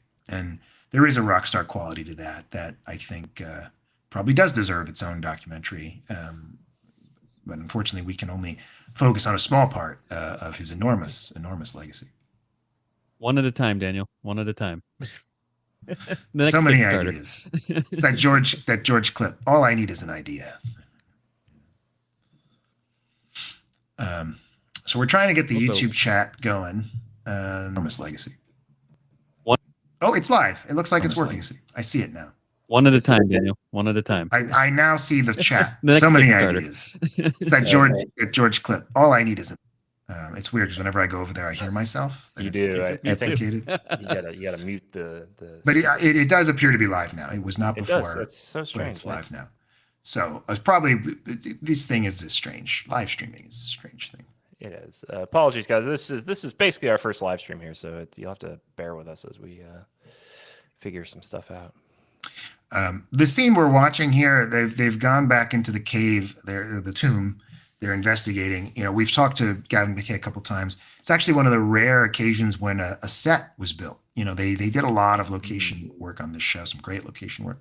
So their job was to modify existing locations to fit the show. But this being a pharaoh's tomb, not a lot of those available to film in. And so it's a lot of cool work that they do, but it's very restrained. You know, it is done in a scale that you believe is realistic. You know, it's not like quite like Raiders of the Lost Ark, where the Well of the Souls is this massive thing. It's like, oh, it's a little tomb and there's a door, and like it feels very grounded and as if a real Egyptian, you know, historic. Because I don't even believe it's supposed to be a pharaoh. I think it's like an aide to the pharaohs, Ka. Yeah. Exactly. Minor figure. The junior adjutant. The junior adjutant. Exactly. Have you guys ever seen the show Party Down, sitcom with Adam Scott? Oh, sure. Yeah. So they did a revival. Did a revival season a few years ago. The premise of the show is very simple. It's a bunch of sort of LA types who are down on their luck, and they work for a catering company. And every episode sort of centers around an event that they're catering. And it was done in 2009 when most of these actors were quite young. And big actor, you know, Jane Lynch was on, a number of actors that people would recognize from TV. And they did a revival a couple of years ago. And, you know, in the new version, Adam Scott, who you thought maybe was about to have a successful career as an actor at the end of the original show, did not, and had become a teacher and was now having to get back into catering. And through the show, he meets this character played by Jennifer Garner, and has this, she's like, well, she's an executive. She's like, I could get you in. And there's a franchise, and I forget what they call it, but it's clearly like a mash of Star Wars and Marvel, like it's a name like that. And there's this character where like, well, you're going to play Colonel so-and-so. And everyone always just goes, oh, he's an administrator. Like that's how he's described. He's the administrator. And I'm like, that feels like something they would do on Star Wars. Like Lando Calrissian, Baron Administrator of this facility. Like, what does that mean? I don't know.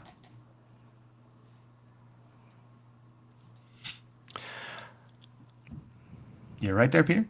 Yeah. I'm just gonna send a test to the live stream chat just to see. Oh, don't worry about it. We'll get I worry about these things.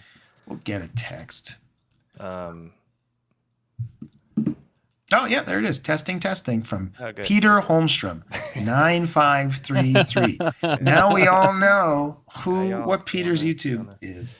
No, we still have a few streamers. We got 11 on the YouTube. We got 3 live right now on the Instagram.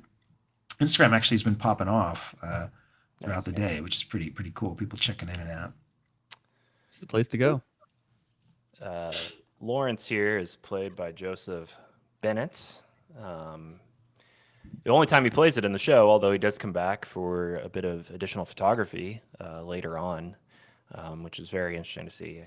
He was quite young here, actually. He would have just been in his mid-20s at the time. He was a very young guy playing a young Lawrence of Arabia.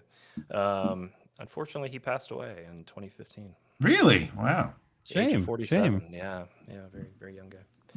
But he does a pretty good job. He's has a weird note to play, I think, in that, you know, you're both playing a historical figure, but you can't hide the fact that you're, you know, there's a big film by Peter O'Toole. So there's undoubtedly a bit of, you know, needing to serve a lot of demands from the character. Yeah, live up. They're really trying to make him look like Peter O'Toole. They are. And they are. Douglas They sure Henshaw did. plays him later, and I've always been a little more partial to the Douglas Henshaw For sure. performance. But he kind of does a little less Peter O'Toole, kind of does his own thing. He does. But you know, in real life, T. Lawrence was popping around the Middle East at this period of time, and Egypt as well. He was in school and would go on a lot of archaeological digs. Interesting character. Very interesting biographies out there if you're ever interested in checking out more about him. So it's very fun. I mean, here early on in the show, they established that like this is going to be intersecting with real life history and real life people. But also you can see in the first episode in particular, they're trying to touch a lot of the Indiana Jones elements, you know, the archaeology. There's characters that are even dressed similar to the way that Indiana Jones characters are dressed, etc. But it's very fun. It's very fun. Very well done. But would have been a fly on the wall when George was mapping out like the ideas for episodes and like here are the historical figures that I want to be included in in all this here. Like that would have been so cool to like have just see what his brain was thinking of, like, oh, this is an important character that kids should know about. This is an important character and whatnot. I always wonder, like George, at least as far as I know, has never publicly spoken about the love of Lawrence of Arabia, the film, as much as perhaps Spielberg has. Like that's a big centerpiece of the Spielberg documentary, is like that life-changing moment of him seeing it for the first time on a big screen. I wonder, you have to think he also had a similar experience too, perhaps growing up, just maybe not as impactful as he wants to admit. Well, I mean, who can speak to the impact, but I mean, Jonathan Hales was convinced that Lawrence of Arabia was part of George's original conception for the series. And you know, this question of Indiana Jones as a fictional character and who he might have been inspired by in the real world, you know, Lawrence of Arabia is certainly the kind of guy that Indiana Jones, who knows to what extent the character was muddled on, but as we saw the movies and what it was, one could imagine Indiana Jones and Lawrence of Arabia being in a similar situation. It's a fascinating, you know, T.J. Lawrence is a fascinating historical figure, very much of his own time. It's hard to imagine what that person would be in a different time. I always say, you know, like, for all we know, he's working at a gas station. Like, there's just something about the moment he was in that, you know, he made something of, and there's all sorts of opinions about that. But it was a time for that in some ways. The era of the world wars and the turn of the 20th century, they were just these individuals who wrote their own rules. And it seems that in the modern world, that is just a much harder thing to do. I don't know.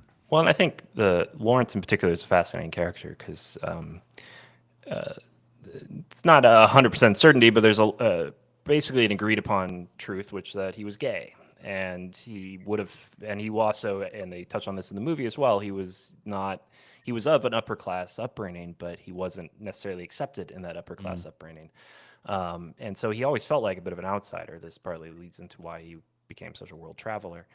And then to have him, and they touch on this in the series, his feelings of kind of guilt over what ultimately becomes the aftermath of World War I.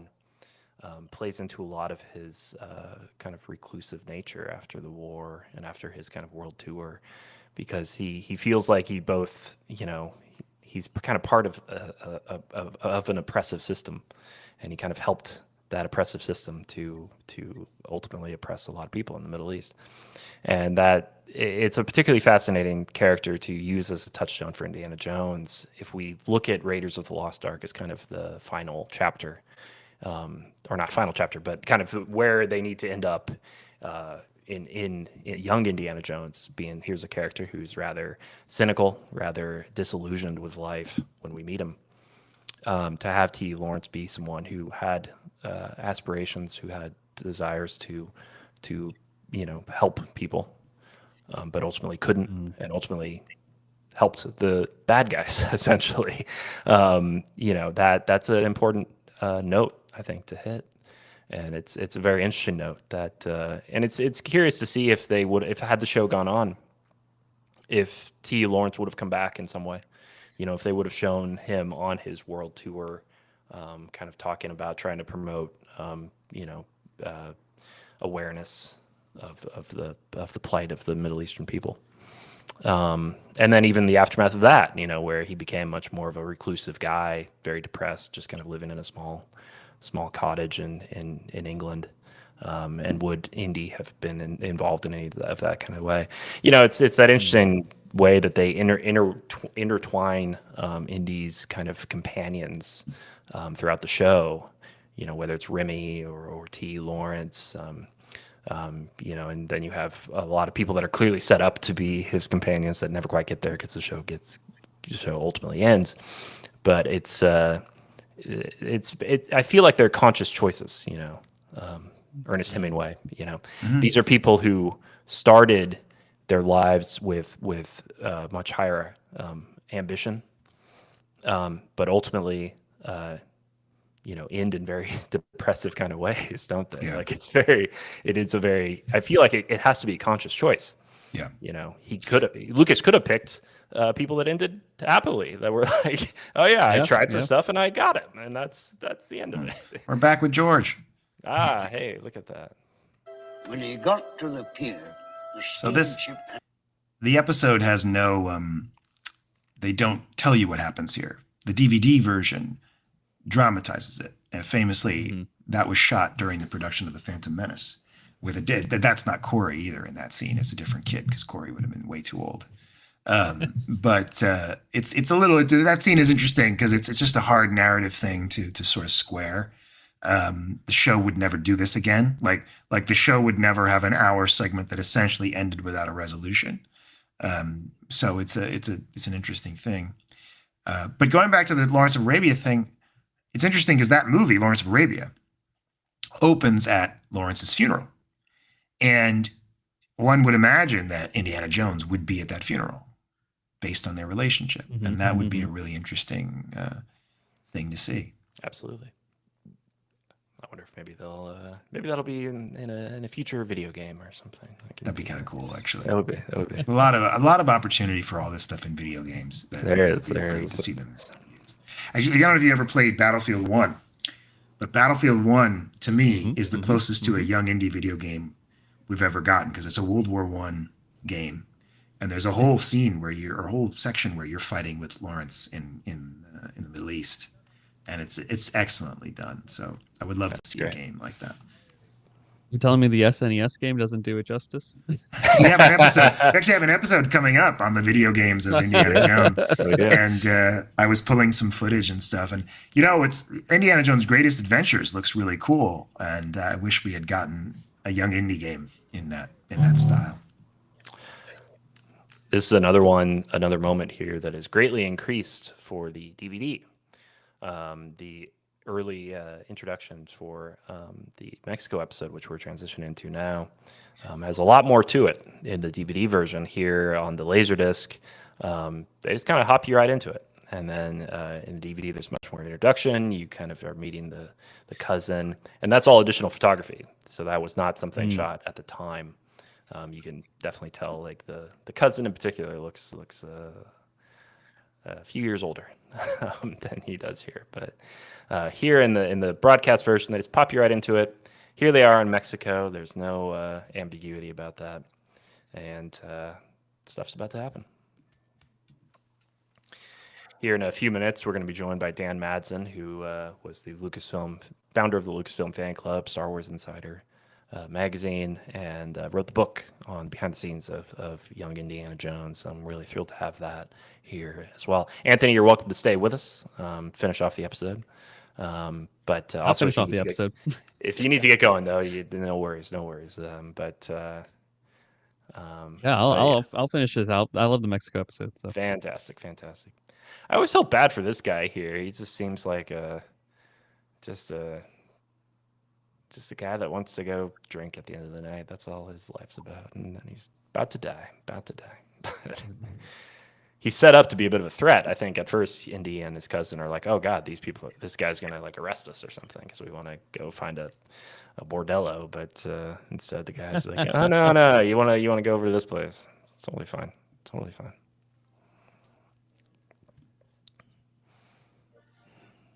Poor guy. Yeah.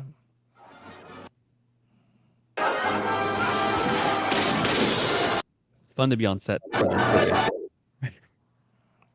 Well, we know that a lot of this was done by Vic Armstrong, and he talked about it extensively in our episode. Vic Armstrong having done the films, but it's great. It's a very Indiana Jones sequence in line with the series. It of course played a huge role in the marketing. I think. Yeah. In some ways, this is what people remember. This is what was referenced in Kingdom of the Crystal Skull. So it really represents young Indiana Jones in a big way. This is where Bob Iger's like, finally, we got to the action I was expecting here. This is what we paid for. Played a huge role in the marketing, I think. Yeah. In some ways, this is what people remember. This is what was referenced. All right, and we have Dan Madsen here in the waiting room, so we're going to let him in here. the action I was expecting here. This is what we paid for. Played a This is what huge we paid for. role in the marketing. And we can hear the YouTube on our end. Oh, sorry. Oh, okay. I fixed it. I got it. I'm good. Sorry about that, listeners. There's a bit of feedback. But here we're going to have Dan Madsen join us in just a second as we're getting into episode 2 of Curse of the Jackal. So let's bring Dan on here.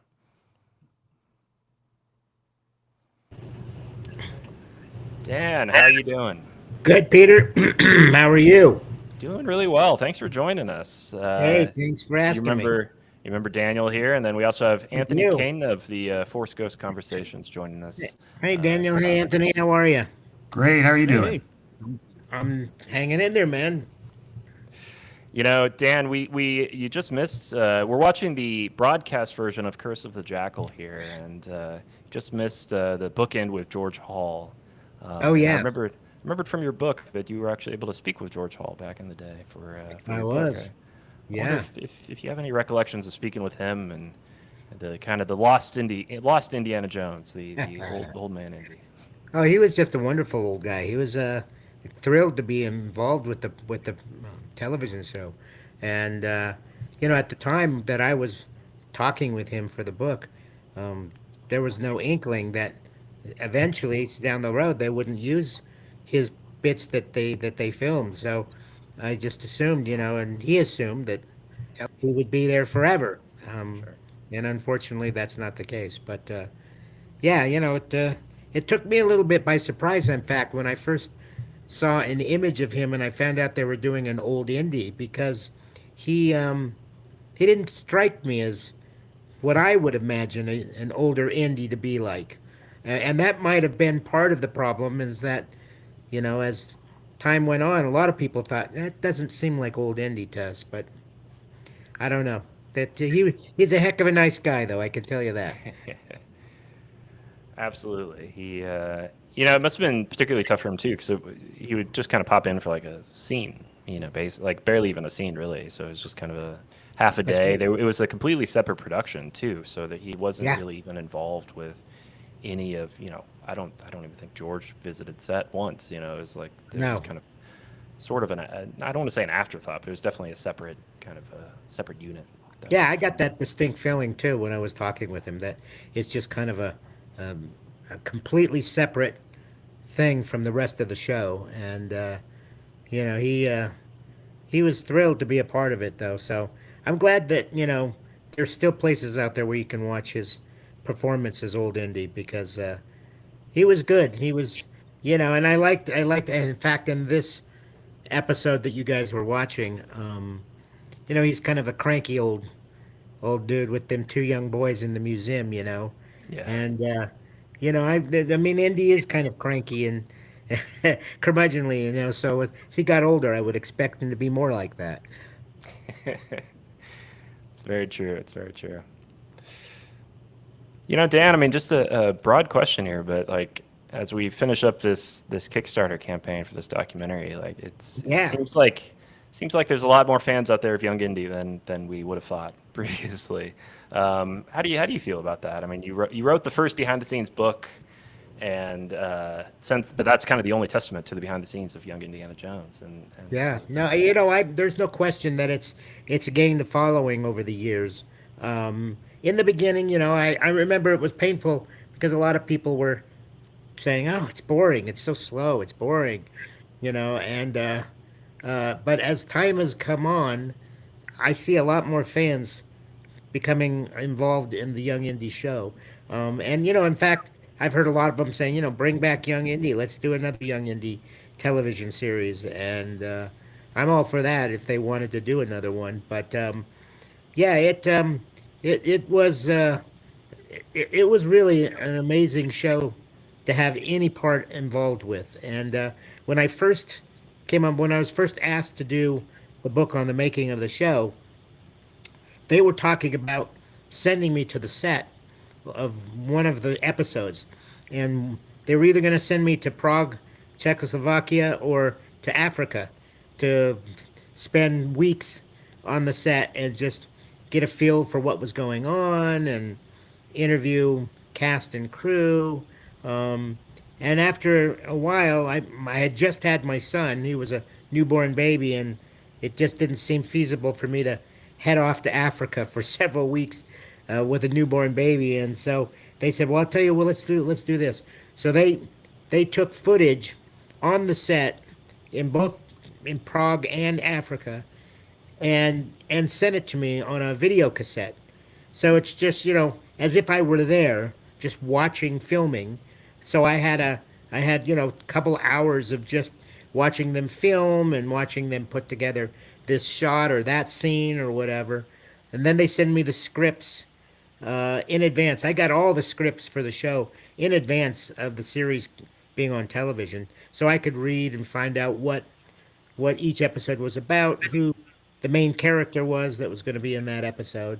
Like Pancho Villa, for instance, as we see in this episode. And yeah, it was an exciting project to be a part of. And an interesting story is that as I was doing the book, I was still doing the fan club at the same time I was doing the book. And when I was doing the book, I got introduced to the executive producer of the show named Rick McCallum.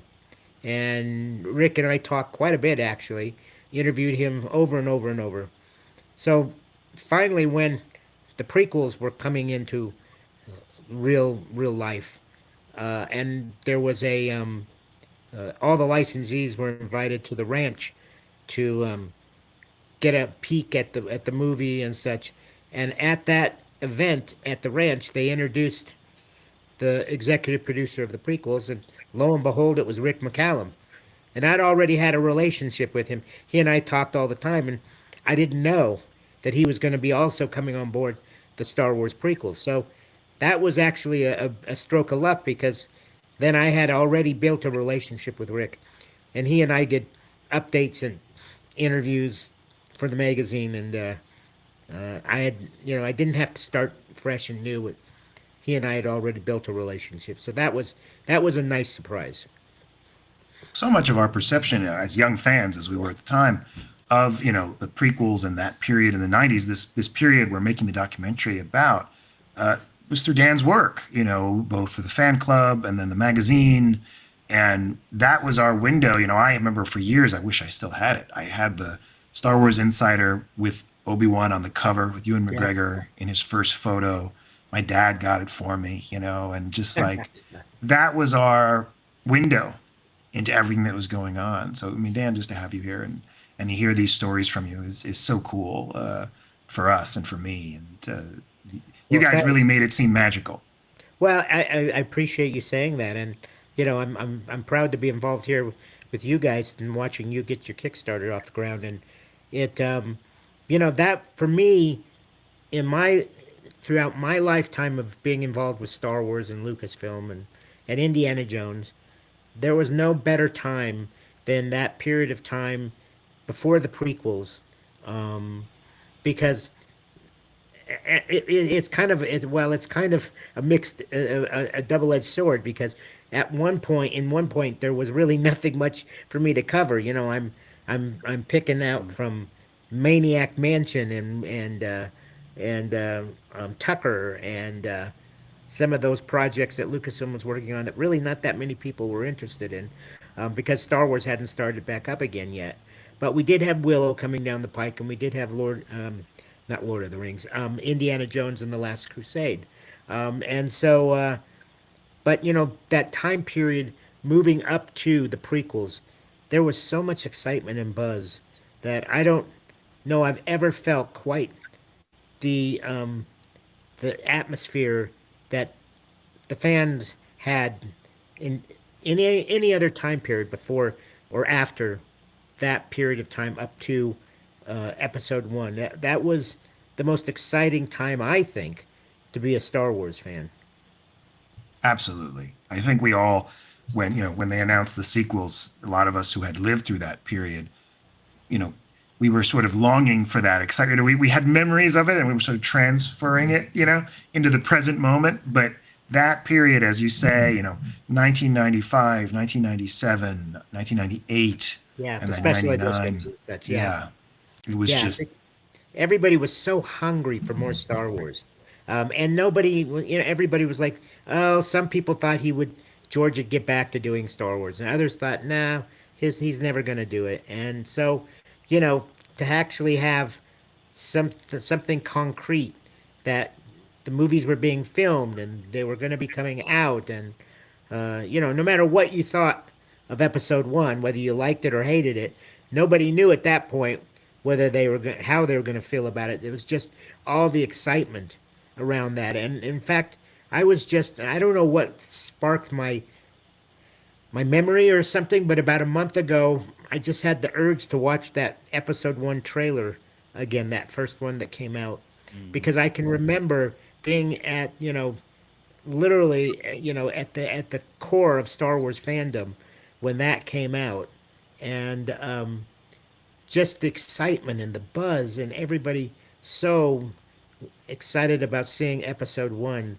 And that trailer really did, it still gave me goosebumps. Still, a month ago, it gave me goosebumps, and I say that with whether you loved it or hated Episode 1, that trailer got people really pumped for the movie.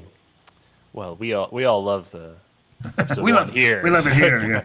It's but truly, it in my opinion, it's the best trailer of all time. Like it's remarkable what it manages to do in such a short period of time, and it deserves the reception that it received at the time, which was that many people just went to movies just to watch that trailer. Yeah, well, I was one of them. Me too. I didn't stay for the movie. I don't even remember what the movie was. I just wanted to see the trailer. I'd already seen the trailer. I had been invited out to the ranch by Rick McCallum to get an idea of what was starting to happen with Episode 1. And he takes me down a hall and takes me into a private room, and it's an editing bay. And sitting in front of the editing machine, to my surprise, is George Lucas. And I'm like, oh my God, Rick, am I supposed to be here? And Rick said, he said, George is just finishing up the final edit on the trailer for Episode 1. And he takes me over and says, George, look who's here. And George greeted me, and he says, do you want to show Dan the trailer? And I'm thinking, oh, Rick, please don't say that. George may not want me to see it yet. And George says, sure, sit down. So I sat down and I saw, I may have been one of the first outside people of Lucasfilm to actually get to see that trailer. And I got to sit there next to George Lucas and watch it.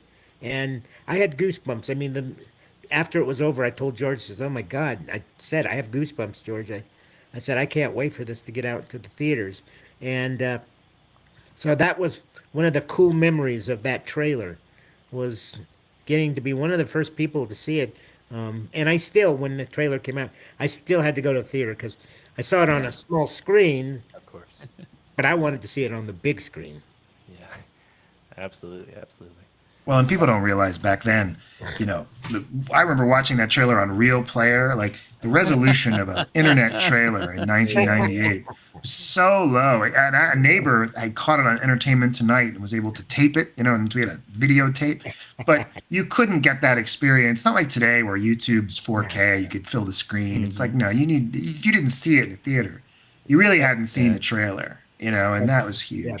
So true, Daniel, so true. I had a lot of people griping about that because they couldn't really watch it back then. And so, I knew I had a friend that went to go see the movie that it was playing in front of, went in the morning and stayed all day long, and just that's all they did. When the trailer was over, they'd leave the theater and go get lunch or go get breakfast or something, and then wait until about the right time for the next showing, and come back and watch the trailer again, and then leave. And they did that all day long, literally. Money well spent. Yeah. Viewers out there, if you're just joining us, we are joined here by Dan Madsen, founder of the Lucasfilm Fan Club and author of the behind-the-scenes book for Young Indiana Jones, and Anthony Kane, host of Force Ghost Conversations. Kickstarter just has about 20 hours left. You still have time to contribute. We just had a $65 contribution come in for the regular Blu-ray. Thank you very much for doing that. Really appreciate it. So head on over to Kickstarter.com and look us up. You can find the link right here at the bottom of the video. Yeah, our total is now 43,646. We're trying to get to 45 today. If we get to 45. We're at 300% funded, Amazing. which would be fantastic Wow. stat to publicize. God, I'm thinking about the press release, guys, for later. You know, it's really helpful. That's incredible. That's an incredible. Congrats, guys. That's really amazing. Thank you. Thank you, Dan. And we're watching any the chance we original can hit the- broadcast. Go ahead, Anthony. Oh, just to say, any chance we can maybe hit 50? You know, I'm still thinking that I mean, book is still out there as a dangling thread. I'm I mean, if looking we for hit that. 45 by 1, you know, maybe. Dream big. Dream big. Yeah, absolutely. Anthony, That- were you able to talk to your wife about getting the You know, conversations have been started. We'll see how fruitful they become by the end of today. Also, listeners out there, don't forget we have a small number of collector's edition DVD sets for. We're going to have volume 3 of the Young Indiana Jones DVD sets to be signed by every single interviewee we get who is willing to sign it. So that could include some really big names. For now, we have about 5 people confirmed that have agreed to sign. We can't promise everyone because we haven't asked everyone yet, but once we do, you can rest assured, though, that the ask will be made, and it will be a set that is incredibly rare for a incredibly underappreciated show. Well, and volume 3 is called The Years of Change. It has a couple of things in it that are worth your while, right? It has the last Young Indiana Jones ever filmed, or one of them, which is the Morocco episode with Sean Patrick Flannery. It has Harrison Ford in Mystery of the Blues. His cameo is in that. And also the excellent episode, Paris 1919, about the Paris Peace Conference, which we've talked about on the show many times. It was shown to the Paley Center in 1993, 4, I believe. And really one of the best reviewed hours of the show about the Treaty of Versailles. So all these are in the set. And as Peter mentioned, some of the confirmed names we have are, you know, Ben Burt, Gavin Bacay, Joel McNeely. And as he said, as we interview more people, we'll make the ask. So it's very special. The Ben Burt VHS is sold out right away. We only had 5. So you can't get that. And this is, of course, much more expensive than that. But if you do want Ben Burt's signature on a Young Indiana Jones film media product, this is your shot. And we have a backer who has picked one up. So, you know, you could let that person be the only person, or you could be one of those people. So talk to your wife. You got 20 hours. Or talk to your husband. It's unfortunate I still don't have a direct line into George, because I could call him up and say, George, there's something you need to be investing in right now. Well, you know, I don't anymore though. I haven't talked to George in many years, so.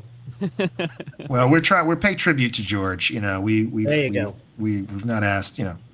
So it's we're very excited for the museum though. When it opens next year, I think that'll be really, really wonderful.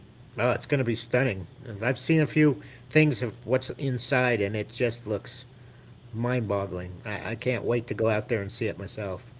Dan, do you have plans on the books? I mean, the opening date's coming up. It's Plans for what now? For to come out to visit the museum. Oh yeah, I absolutely do. Nice. I'm going to be out there. I don't know for the first opening day, but certainly in the first month, I'm going to be out there and take a tour and see everything. Please get in touch when your plans for. I will, absolutely. No, I understand there's some amazing Star Wars art that's going to be in there as well. Yeah. Matthew Rose has increased his pledge. He picked up one of those poster add-ons. Yay, Matthew. So we're now at 43,771. Thank you, Matthew. Matthew is a production associate level supporter on the film. So he's a great ally of ours. And thank you so much, Matthew.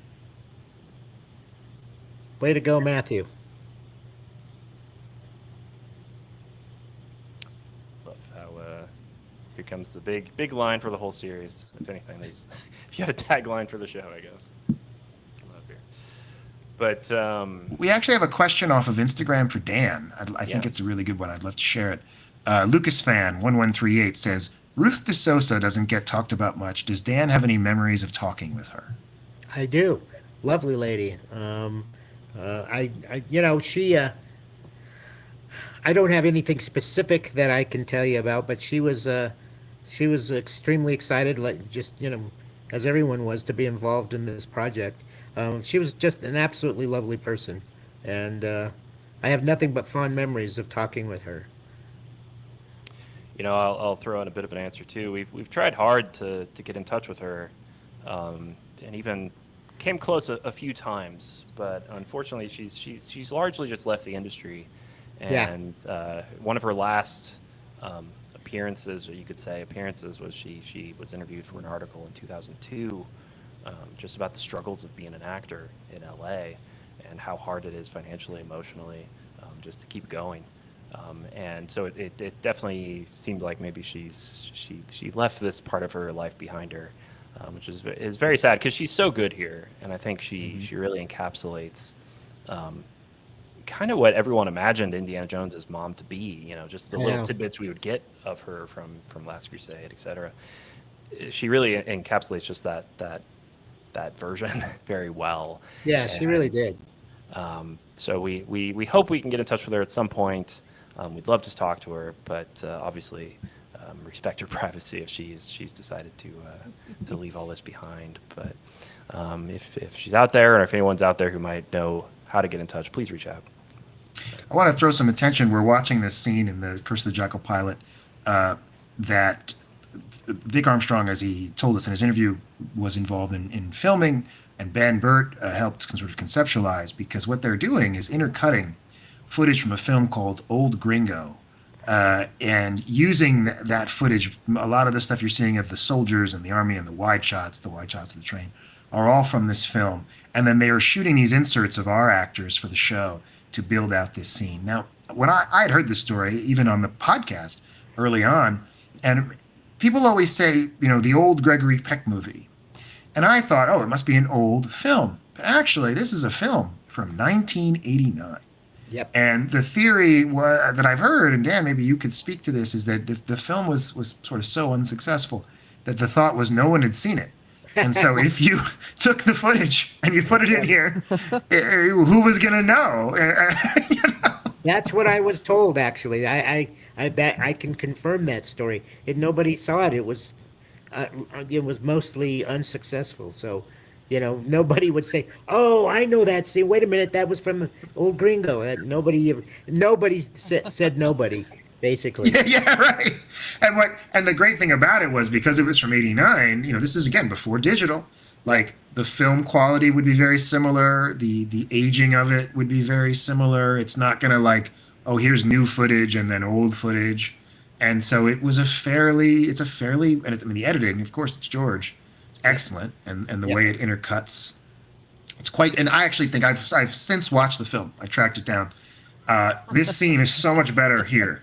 The attack on the city is so much better in this show than it is in the movie. In the movie, it's almost like, oh, wow, it's like kind of an afterthought. You're just kind of cutting away to this train. And this is like a whole, you know, Lucas action scene. I've never seen it, Daniel. Is it unforgettable? Well, it's unforgettable, but it's pretty bad, I have to say. And it's an excellent cast. You know, like, it's Jane Fonda, it's Jimmy Smits, it's of course Gregory Peck, in a very old age. Someone online made the point, because I guess at one point they talked about Gregory Peck for the Sean Connery role in Last Crusade, and they sort of took that image of him from the movie and were like, this is kind of what he probably would have looked like. Very different from the Connery interpretation. But you know, one thing I was so impressed, speaking of Sean Connery, and you guys are going to have to remind me now because it's been so long. What was the name of the young actor that played Indy's dad in the show? What was Peter, his name? Lloyd Owen. Lloyd Owen, that's it. He was brilliant. I mean, he had the accent down, the voice.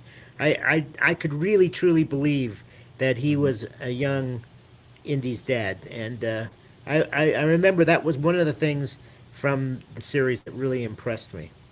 No, he's so good, and we're hoping to get in touch with him for this documentary. Good. He's Good. currently starring in He'd be a great pull. the Rings Lord of of Power. the Rings, Rings of Power. Yeah. Rings of Power series. He's great as Elendil. Yeah. And just great. I mean, he was very young here. You know, I think he plays a fatherly figure so well. But you can especially see here in this episode, and then in the British East Africa episode that soon follows this, he barely, there's no wrinkles on his face. Like he's like 23. He's a very, very young, maybe not 23, but he's definitely in his 20s, and he's a very young guy. I heard that he and Flannery are basically the same age. Yeah, I'm not. Sean was 25. Wow. So like when they have that scene, by the way, they have that scene when they're arguing in Travels with Father / Winds of Change. Those actors are doing a great job playing father and son when they are more or less, within a few years of each other in age. And that's something you don't see a lot, I think, nowadays. Just it's not maybe not needed or whatever, but some great work from both of them.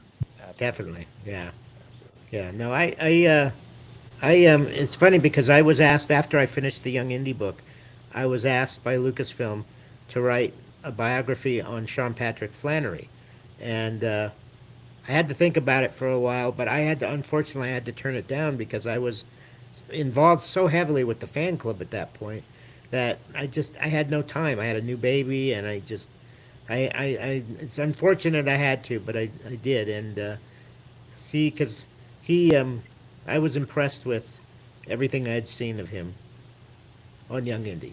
Yeah, he's an excellent actor, and even from this is his first episode. Really holds the screen, has that star quality, captures the character of Indiana Jones, which he does consistently throughout, and as with many actors, Mark Hamill, like these great actors who worked with George, I feel like never really got their due. I think he's in that class. Fortunately because of his talent, unfortunately because I would love him to have done a lot more work. But he's had a great career as the Boondock Saints and in a lot of independent action films, and he seems to be constantly working on stuff. He found a nice niche for himself, but it's he did. I think it's in some ways it's a hard note for actors to hit. Like I can imagine a lot of the people they auditioned just weren't able to get the tone because Lucas is thinking like, let's give this character an arc.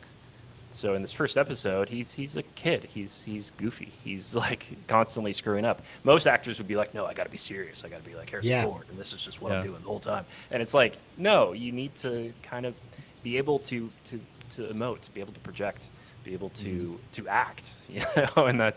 And especially and a lot of actors have a hard time with that. I remember him telling me how daunting it was to think of taking on the role that Harrison Ford had made so memorable.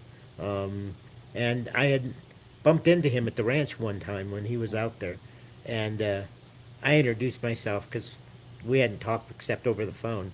And so we sat down and talked for, I don't know, maybe 15 minutes. And I remember him clearly saying, when I found out that I got the part, how stunned and how daunting it was to think, oh my God, I'm going to be playing a young Harrison Ford, a young Indiana Jones. But he didn't, what I liked about him is that he didn't try to match his voice. He didn't try to, he just kind of did his own interpretation of young Indy. And I think that was better than if he had tried to do that kind of slow, deep voice that Harrison Ford has, and try to match up everything that Harrison did, facial expressions and such. It made it more believable for me if he just did kind of his own thing, and I think he did. Absolutely. No, you couldn't have said it better. I think it's moments like this that Sean really shines as well, which is he has this somber, very haunted look to him, and it you can feel just the weight of this on him, and he does this many times over the series, especially as Indiana Jones gets into World War I and all this sort of thing. But he hits the note very well. We got to stop the presses. Andrew Spooner, I believe, the same one from The Only Spoon on Instagram, has been watching our show, has just increased their pledge from the It Belongs in a Museum tier to the Jonathan Bresman Production Associate tier, which has brought us to within $200 of the $45,000 mark. We are at $44,809.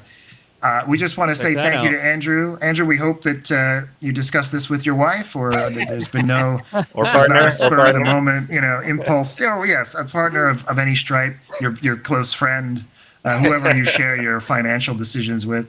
And thank you, though. Really, really wonderful, and we really want to do justice to this gift that you're really giving us here. It's very generous to Very kind. increase. Thank you so much, Andrew. Thank you. Well, like I think as you said before, Daniel, right? Payments can be made in installments. So That's right. pick your installment That's right. plan. We have layaway. We have. Anthony, is your wife watching right now? Is that? She might be. She might be. She's lurking in the Instagram. Maybe. Hey. Well, hello, Anthony's wife. It's nice to meet you. You know, I love this scene too. It really speaks to George's own love of movies and cinema. Yeah. I agree.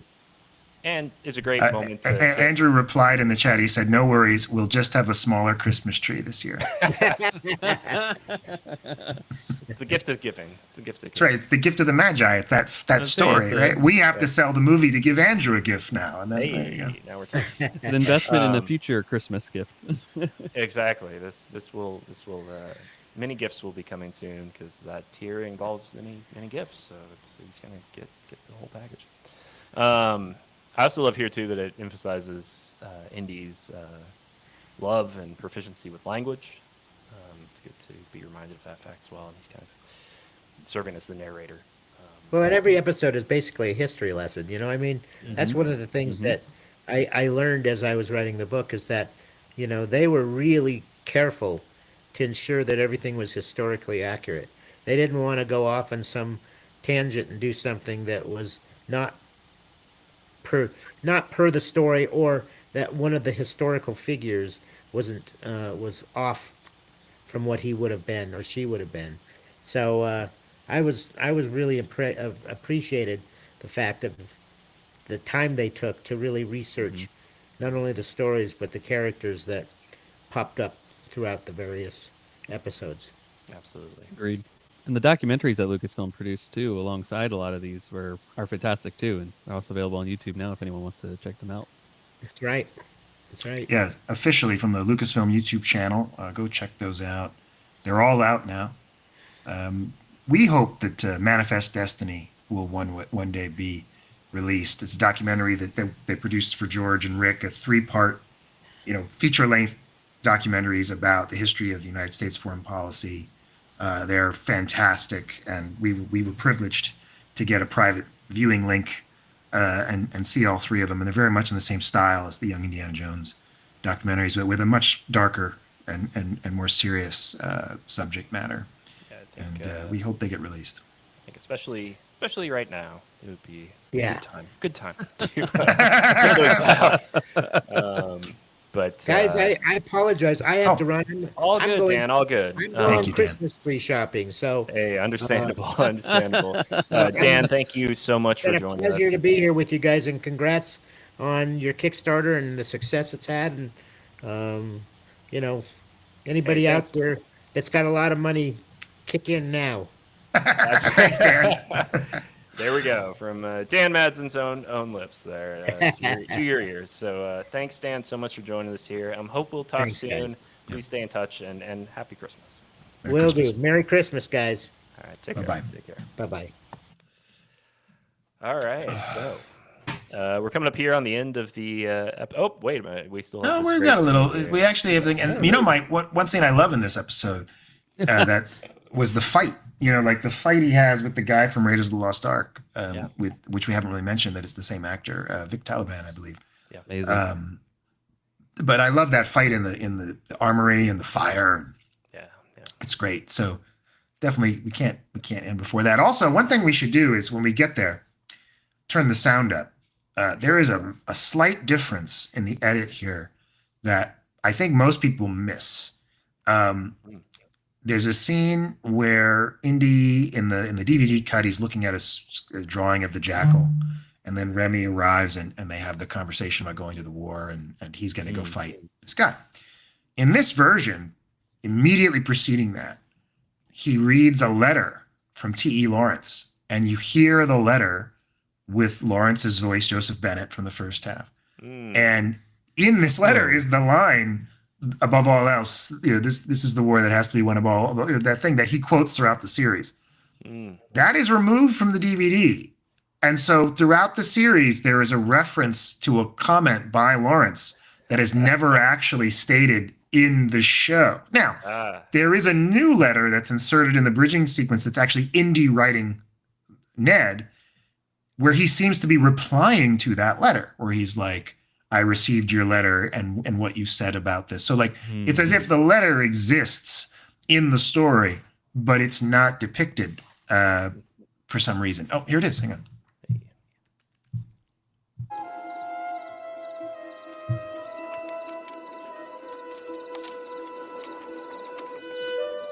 At last I'm leaving Cairo. They're sending me into the deserts to make contact with the Bedouin. I must take some part in this war. I believe something honorable can be achieved here. All I am certain of is this war must be fought. Above all, it must be won. The alternative is unthinkable. Lord, how serious I am. Your friend, Ned.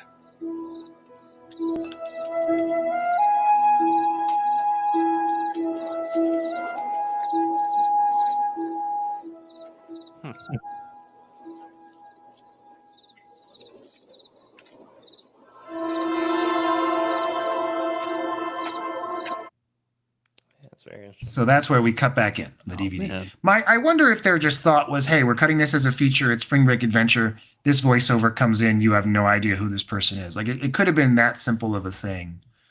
Oh, my mother says hello. She's in the chat. The chat's working. Very good, very good. Hi, Mom. But the I don't know. I don't even know who would know the answer to that question. Like, because it feels like the kind of edit someone would forget making. It's so simple, you know. But who knows? Wow, I'm blown away. And frankly, right, I think because of that, we definitely, to your question earlier, do you preserve or special edition a future potential Blu-ray or whatnot of this? And I say special edition it. Special edition it. Well, my thought was go hog wild on it. My thought was the standard def versions should be included in any release for exactly that purpose, like to archive. But you wouldn't do any work, right? You would just we're gonna dub. We take the tape. It's probably not looking great. Sure. It's there so that you can reference it, you know. But that yes, you want to do a cleanup so that it looks pleasant and can be enjoyed by a modern audience. And I do think there's probably an argument there for a little bit of improvement within the spirit, you know. Oh, I'm sure. Yeah, young indie fan. About it, he'd tinker with some things. Well, I mean, if you were working with George, I think you would have the problem would be without George, you wouldn't want to impose your own artistic taste on it. Yeah, exactly. I think the chat is working suddenly. We're getting a bunch of chats. Young indie fan said, I wonder why Lawrence's voiceover was cut. And we were just discussing that about the we don't really know, but that there was a change and maybe it was a narrative one. And then we're being asked about the score. And, you know, one thing I do know, and, you know, we're having Laird Malamud on later today, and he may speak better to this from an informed place than I, but I do know that this episode in particular was scored at Skywalker Ranch. And it's the only one that was. But as a result, it's why the soundtrack's never been released, because it was done with union players, and it'd be very expensive, relatively speaking, you know, to release a CD album. And so most of I believe that in a lot of the other episodes, if you're hearing some of these themes reprised, it is re-records, because obviously the theme has been used many times, you know. So I think that's done later, and then they're going back, and you get some of this desert theme music. But I think Laird probably will speak better later to some of this music stuff. And this is the fight scene I love. I love the editing of the sequence here. It's very faster, more intense. It is.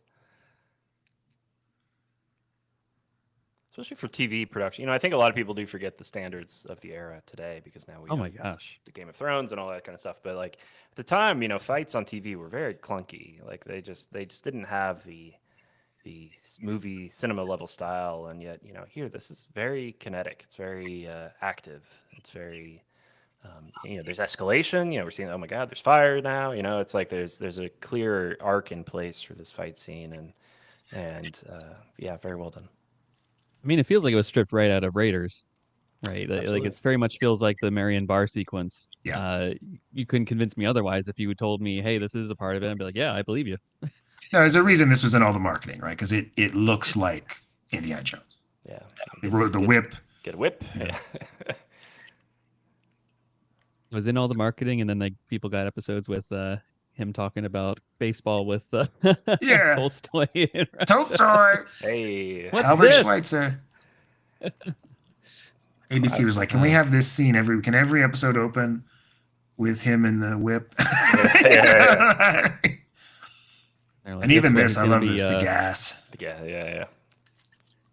He's going to be in Italy trying to seduce the same woman that Hemingway is. Playing the flute. Yeah. Which, by the way, I watched the, I don't know if you guys ever got the chance to watch the, couple years ago, Ken Burns did a 3-episode Hemingway documentary about his life and legacy and whatnot, which is really fantastic. I implore everyone to go check it out. But the part of me in the back of my head was when they were talking about his World War I adventures and whatnot. I'm like, and he, had that little mishap with Indy back in Italy. He met Indiana Jones. You're leaving that out, Ken Burns. That's right. And they were both going after the same Italian lady. That's right. Who was later in a short film with Sean Patrick Flannery called Kingdom Come that we want to see. So if you have a copy of it, if you're watching. Speaking of which, Dan, I was curious about going back to Old Gringo. Yeah. I'm of course How'd I I get looked it up as did you get found a Blu-ray? You found a Blu-ray? I found a Blu-ray, man. I found a Blu-ray. I don't know why it's on Blu-ray. I think it was one of those small houses, like one of those like Arrow or one of those companies. And it's out. It's just a scan with no work done to it. There's nothing else on the disc. No, and it's one of the blessings and curses, like not curses, but it's just it's one of the distinct differences, I guess, between something like that and Young Indiana Jones. A movie like that, the rating, the people who own it probably don't give a shit. They and you can do just kind of a basic scan and for pretty inexpensive, and the profitability of that kind of endeavor is valid. Whereas here with Young Indy, it's like there would be a necessity of a much higher restoration process. So it's a part because it was never finished on film. That's really the difference. Yeah. When you have a film print, you can scan it, and when you don't, you can't. Yeah, and there's something to be said too about the how much the perceived value of a product affects the cost of licensing it. So Old Gringo licensing fee for, I think it was Kino who probably put it out. Kino would probably not have to spend that much money to get the license to do a Blu-ray for it. Whereas Young Indiana Jones, the cost would probably be a lot higher. Honestly, they should market it with it now being like some of these sequences are featured in Young Indiana Jones, and the sales will skyrocket on Old Gringo. Yeah, they marketed it poorly. Lest we forget how many people have watched, all the films that stole footage from Star Wars or Battlestar Galactica or whatever, and just because of just the other day I was watching Cruel Jaws, which is definitely a oh yeah, hey, now we're all talking. the Jaws films and the Star Wars theme is in it twice. Yeah. Cruel Jaws is the Italian one, so also known as Great White. Is that what you're talking about? Or yes, Yeah. the Italian knockoff Jaws 5. It's amazing. We talked about it this summer on the podcast for fun, and it's a very interesting movie. That's great. Which has a novelization, by the way, in case anyone's curious. It does, yeah, and a good new Blu-ray that just came out. And a Blu-ray, that's right. Yeah. Anyway, we've now derailed this conversation. Well, no, the episode. I actually love that the black and white sequence credits was always part of the show, but the fade to black and white was created for the re-edit. Like, because it's a great. I love that. I love that fade to black and white effect that they do. It's just like, okay, it's receding back into history kind of thing, and that was sort of a evolution on an idea. I think is so fascinating. That they knew they did. There's Laird's credit there, Laird Malman, editorial assistant. It's fun. It's the only time we see Indiana Jones artifact in the museum. Yeah. So good for him. Good for him. He did it. He did one. Although now with the video game, we see Yes. lots in the video game. Great game. Great game. But you're right though. In terms of live action, we see him handing off stuff to Marcus, but then we never know where it goes. It's never see the big museum in this small town of that they seem to live in. But No, it's that's the episode right there. It's really wonderful that we have it and that we're able to present it to you guys here. If you guys want to watch it yourself, the Laserdisc is still out there. You can find it. It's a bit of a hurdle to get the setup all properly calibrated and whatnot. Daniel did magic. I'm still not sure I have it right. Like I actually want to do new rips of all of them. I'm like, I feel like I could get this better, but we have them. You know, we have the 15. We have them all digital, and we got some questions actually. Amazing. Someone said, have you watched Anarchy Productions HD restorations? Actually, I've spoken with the gentleman who runs Anarchy and actually provided him some materials for his project from the Laserdisc that he was looking for. So they do. He does excellent restoration. It's very time intensive, the method he uses. He wasn't. He has his secrets, but it's clearly very intensive and it looks very good. I will say our opinion. I think I can speak for both of us. Like, we're not huge into the AI upscale when it comes to restoration. Like, obviously, if it's all that could be done, if let's say there was no materials left, if the negative had been destroyed, you know, certainly. But you know, we've confirmed the original film from Young Indiana Jones exists. You know, so a true restoration is possible if expensive, and that's certainly what we would love to see. Yeah. And, you know, unfortunately, a lot of these guys are only able to access what they have. And so the proper restoration. I was just watching something the other day. It was like a lost show from the 80s that had clearly been through an AI up-res. And it just, you know, background characters look like they were out of some NES game or something. They look like incredibly blotchy and just rough. And so it's, you know, the technology's not quite there yet to do it properly. But, you know, it's still... If that's all we can get, then that's you know, people are doing good work by trying to make it better, I guess. But yeah. So at the moment we are let's see here, $216 away from 45, and so we're still hoping to get there here soon. Have 229 contributors out there. Thank you all so much for doing that and for joining the cause, so to speak. Send it to your friends. You got to have friends. Maybe they're down for a $45 DVD or a $65 Blu-ray. Send them a link today. Say, hey guys, today's the last day. We could be at 45, but in no time if we get like 5 of those, right? Absolutely, so, absolutely. Right. You know, and it's yeah, you know, we have just about 19 hours left in the campaign, and you know, we won't be here for the whole 19 hours, but it will be a fun time to see as it goes along. Would it help if I did like a fasting thing? Would that work? Because I'll do it. I'll be like, I'm not leaving.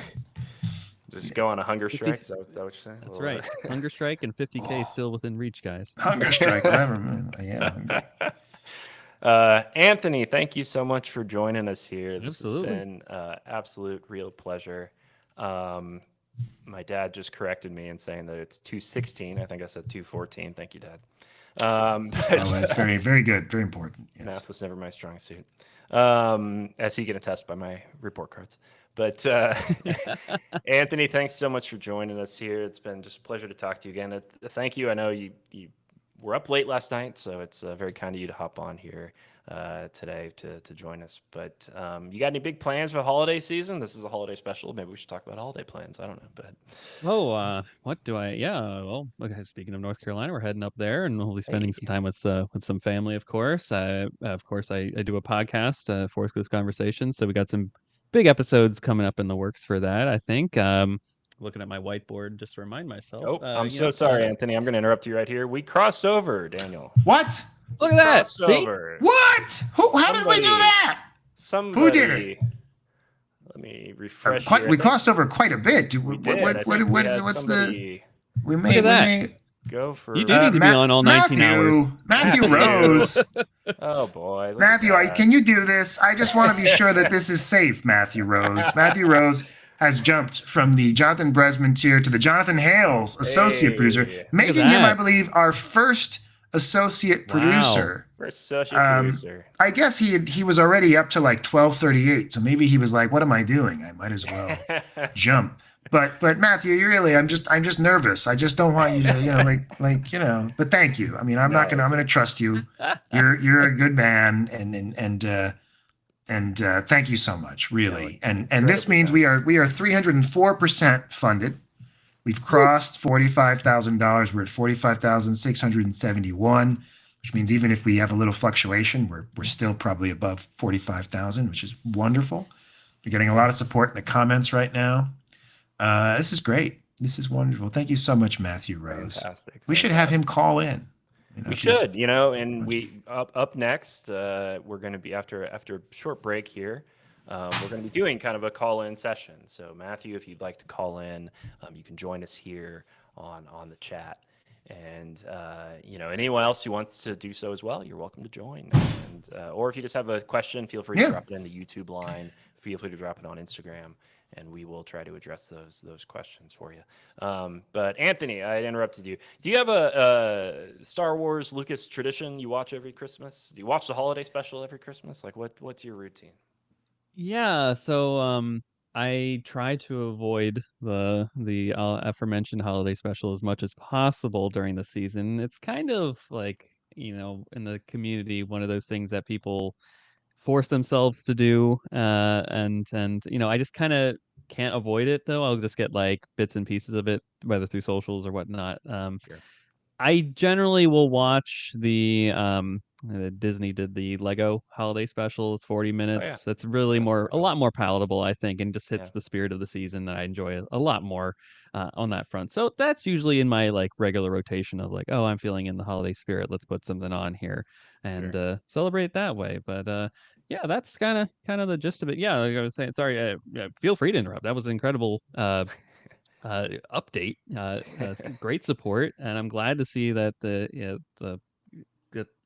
donations keep coming, or support keeps coming in, right? A variety of different ways for this incredible project that you both are doing here, and I can be a bigger fan of all that stuff. I mean, we already chatted about this at length on a different podcast for this, but I can't wait to see where it finally ends up at the end of 19 more hours here of it being up and running. So 50 is still within reach, guys. I think it's still possible. There's a lot more to be done here. So great stuff there. But yeah, back to what I was saying earlier. Force Awakens has a 10th anniversary this December, so we'll probably be doing a lot of episodes in celebration of that. So lot of cool stuff there. So yeah, search for Force Awakens Conversations on your podcast feeds if you want to see what we're doing on those types of fronts. But thanks for the invite, guys. This is really incredible, and just to be a fly on the wall to listen to Dan Madsen share some stories from the Lucasfilm fan club days and whatnot, and pretty much being in the room with Rick McCallum on speed dial all the time. Like that's wild. Not a bad way to make a living. No, thanks so much for being here, and thank Andrew Spooner said good night. Thank you for your backing today, Andrew, and your support. He says go for the 50. Hey, you know what? Send it to your friends. That's what I'm saying. Send the links out. Installment plan. Still got some of those signed DVDs for sale. Those are going to be fantastic. Can't emphasize enough here, guys. We're going to get as many people as we can to sign that thing, and we're going to get some names that are really coveted, really worthwhile. So even though it might seem like a big price tag, I guarantee you it'll be worth your time, worth your money. True holy grail to speak of. True holy grail, absolutely. But Anthony, thanks so much, man. This has been so wonderful to speak with you. So wonderful to have you on, and let's do it again here real soon. And maybe we can talk Zack Snyder films next time. Daniel won't join us. Just be you and me. But it'll be great. Sounds great, guys. Feel free to reach out anytime, and happy holidays to both of you. You too. Absolutely. Happy holidays to you. Take care. Happy holidays. Take care. Well, Peter, you mentioned a little break, but when do we want to come back? Do we want to tell them? Let's set a time. Let's take a break here. Let's come back at, what do you think? 1:15? So that's about 20 minutes. Yeah, I think that's perfect. I'm gonna put up our interview with Jewel Selbo. I think. Can you put up a lower third that says something back at 1:15 PST? Yes. And then I will. And also for viewers out there, please stick with us. Don't go anywhere. We might actually. Should we? Well, we should relaunch it later. Before Laird. Before Laird. Okay. We should because we need 4 hours. We're good for now. We're good to about 2. So before 2, we should change it. Okay. Swap it out. All right, guys. Well, stick with us here. We're going to put on a old episode of our podcast. One of our favorites, honestly. We were just talking with Jewel recently. She supported the Kickstarter, which we're very grateful for. And she also has some signed VHSs for sale up on the add-on section for the Kickstarter. So if you like a signed Tales of the Peacock's Eye VHS, please head over to Kickstarter now to find it. Jewel Selbo is just truly one of the kindest people out there. So, and we're really thrilled to have her involved, and we're looking forward to interviewing her for the documentary. But for now, check out this episode with Jewel Selbo, and we will be back at 1:15.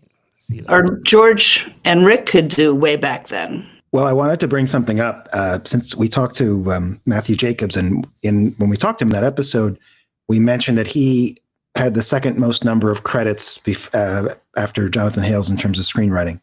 But as I started looking, and that's true, but as I started looking at the list, I realized that you have 2 credits that are double episodes, right? So if we are to count those as hours and not titles, you actually end up tying Matthew. Oh, well, good. I love you. Yeah, Matthew and I became good friends, and we did a project for Lisa Henson together and a couple of other things. And we don't see each other much because I live on the East Coast and he's on the West Coast. But yeah, that was great. Well, when I started on the second season, I wasn't there from the very beginning. They needed to replace a writer. And so my agent called and said, they want to talk to you about Young Indiana Jones Chronicles. And, George Lucas wants to meet with you. And I said, well, but you'd have to go up to Marin, to do some of the work. And I had just had a baby. And I said, oh, gosh, that'd be great, but I can't leave town. And he goes, why? And I said, because I just had a baby. I'm not going to leave town. And he said, well, don't even get ahead of yourself. You don't even know if he's going to hire you. Don't you want to meet George Lucas? And I went, oh, yeah. So I met him over at Amblin in Steven Spielberg's office. So I was quite impressed. It was really fun. Very cool.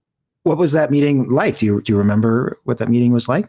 Yeah, he had a broken arm because he had fallen and broken his arm. And we just talked and talked. And maybe because I didn't think that there was any way I was going to be able to do this job, I was very calm, and I love history, and George obviously loves history. So we just talked about history, basically, what the series was doing. I just finished a Disney movie, a movie for Disney, not a Disney movie, for Goldie Hawn's company on Agnes. Oh, I'm going to blank on her last name. She was the first female newspaper editor in Los Angeles. And so I just finished that, and that was a biopic, historical, all that kind of stuff. So we were just talking about how much fun it is to write historically based things. And then he said, well, I'd like you to join the writing staff. And I said the same thing I'd said to my agent. I said, well, I would really like to, but I can't go up to Marin. And I said, I've just had a baby. And he goes, well, I don't understand. And I said, well, I don't want to be with my child. And he goes, don't you read Good Housekeeping? Which I hadn't, and I didn't. And in a couple other magazines he mentioned, he says, I'm always listed as one of the best employers for young mothers. Oh. And I said, oh, he goes, you're going to have your own apartment up on the ranch. You can bring a nanny. Your husband can bring your daughter up if she stays at home with him for a while. And you'll see her breakfast, lunch, and dinner. And you'll be with her at night. I don't know what the problem is. I said, well, I guess there's no problem. That's fantastic. I love every story we hear. There hasn't been a story about George Lucas I've heard from anyone we've talked to yet that just hasn't made me smile and betrayed just like this warmth of personality and this care for people. It's really wonderful. Yeah. Absolutely. Yeah, his kids were so important to him, or are so important to him, and obviously film and story, and those were the three things that you could really connect with him on, and technology. You mentioned that the show had already started. Had it aired yet? Had you seen anything before you took the job? No, it hadn't aired. When you guys probably know more than better than I do. It was 1992 it first aired. first aired March of 92. And it seems like there had already been like 15 episodes or so produced at that point, or in like late stages of production. Yeah. No, it hadn't aired because I hadn't seen any of them. And just thinking about my daughter's age, they wouldn't have aired yet. You know, I wonder if before we get like too deep into the weeds of Young Indy, if we could take a step back for a minute and like a bit about your own history, like how you first got involved with screenwriting, like how you first got into this crazy industry that we're in down here. I grew up in Fargo, North Dakota, and my next door neighbor, she lived across the street actually, was Kristen Rudrud, who, if you remember in the movie Fargo, Joel and Ethan Coen's movie, she was the wife who has the paper bag on her head and runs around all the time and gets killed. And Kristen and I would put on plays in our garages and charge the kids $10 or 10 cents to come see them. So then I really focused on playwriting, and I had a play done off Broadway in New York when I got out of graduate school at University of North Carolina, Chapel Hill. And because my degrees were all in theater. I finally got a PhD in film, but my degrees were all in theater up to that point. And an agent came to see it, and he said, I want to represent you, but you have to promise to do film and TV as well as plays, because I can't make money off of you if you're just a playwright. So like you guys probably, I had that 8th grade teacher who had me making movies, writing them, shooting them, editing them, putting them together and showing them we had a little film club.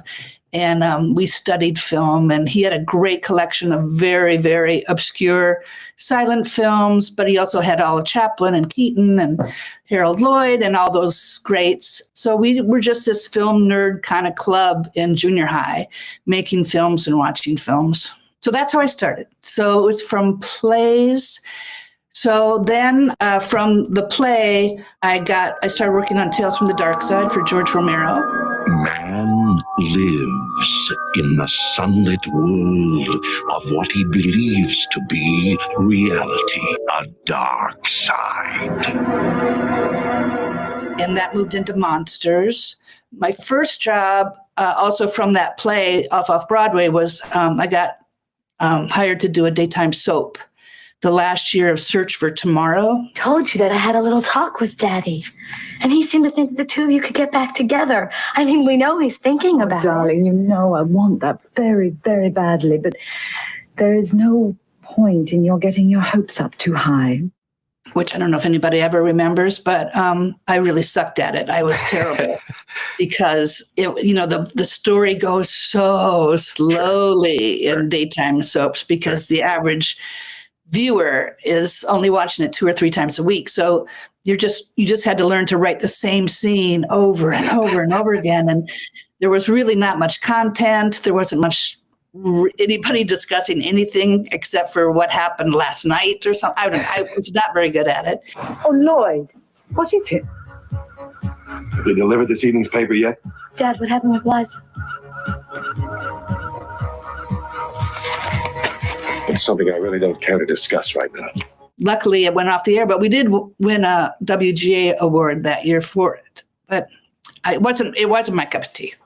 So anyway, when my agent said I had to do film and television, I ran down Broadway in New York and went to the bookstore and bought Sid Field's book and just sat down, wrote a screenplay called Big Sky Romance.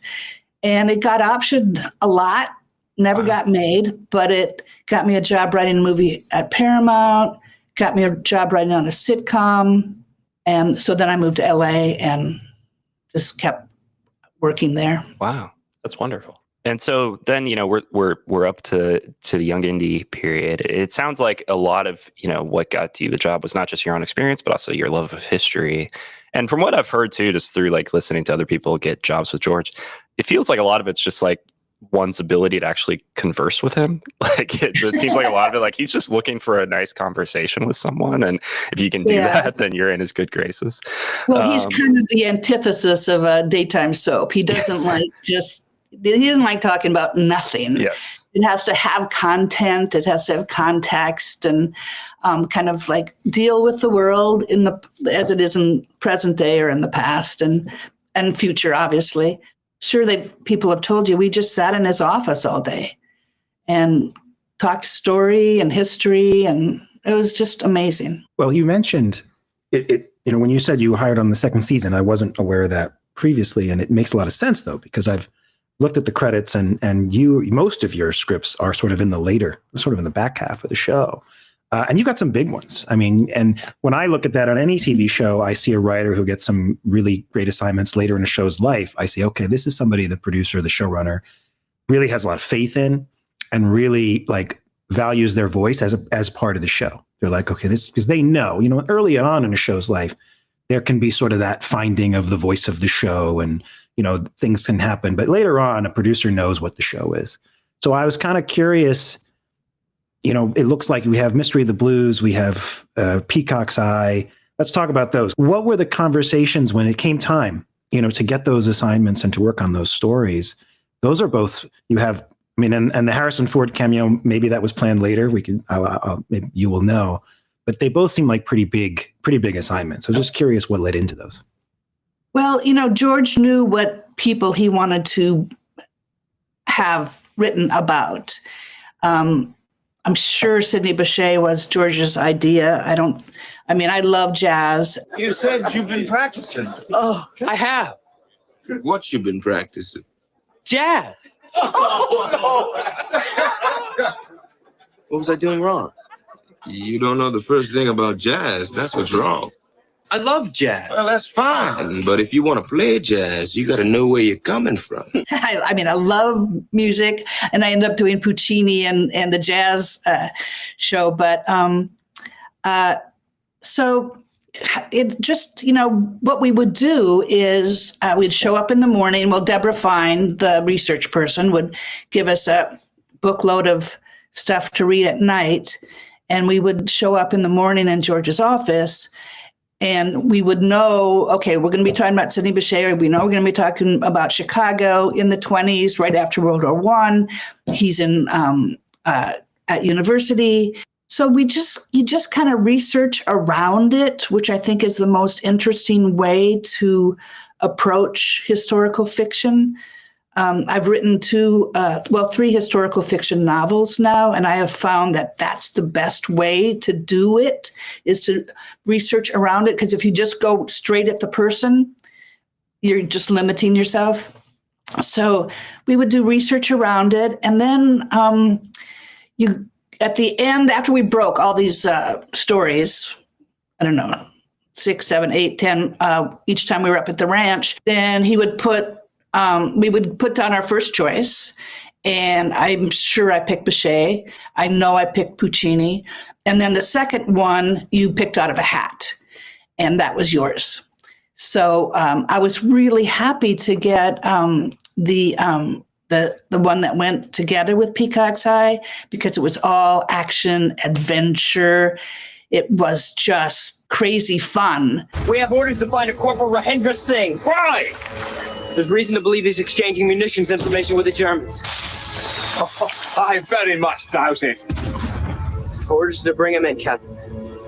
Armistice goes into effect at 1100 hours.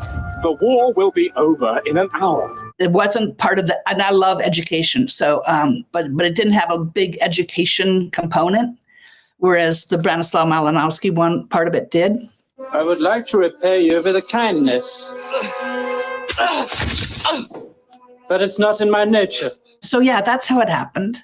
That's fascinating. So it was a little random in a way. You think you pulled that one out of a hat? The second pick was random. I just have to say though too, I love the Puccini episode. I think it's you just hit a very specific note with it, and it's beautiful. It's just beautiful. It would be so easy. Like if I were writing it, I would have screwed it up somehow, and it would, Indy's mother would have been just like, oh, she's a horrible person, and that would be the takeaway. But with yours, it was just so beautiful in that, like, you really empathize with her as a character, with her plight, and also with the family. I mean, it's just very heartwarming, even though there's so much drama going on in that process. Yeah. Could you talk a bit about just like the writing process for that? For the Florence episode? Yeah, just like navigating that kind of story, which is very complicated. Yeah, it because it's such a limited amount of time, it had to be one of those love at first sight kind of moments.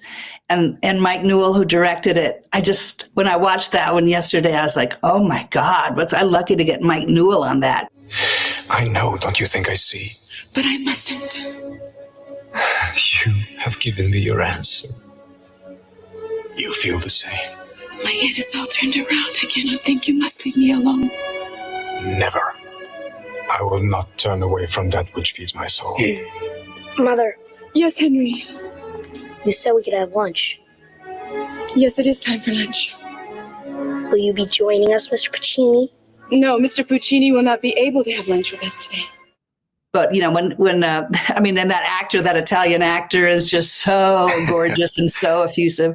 But when he takes the cloth off of his eyes and he's on her face, and for a man who was as charming and wonderful and lovely as Puccini, for him to have gotten caught up in it from that very moment, I think it was really. It was necessary. Otherwise, we would think he was just being a guy who was just after, you know, some woman who just crossed his path. Yeah. And then for her, she had that kind of feeling too, and she was totally charmed. Plus the fact that young Indy's father loves her, and we're very aware that he loves her, but he's very removed. He's very heady.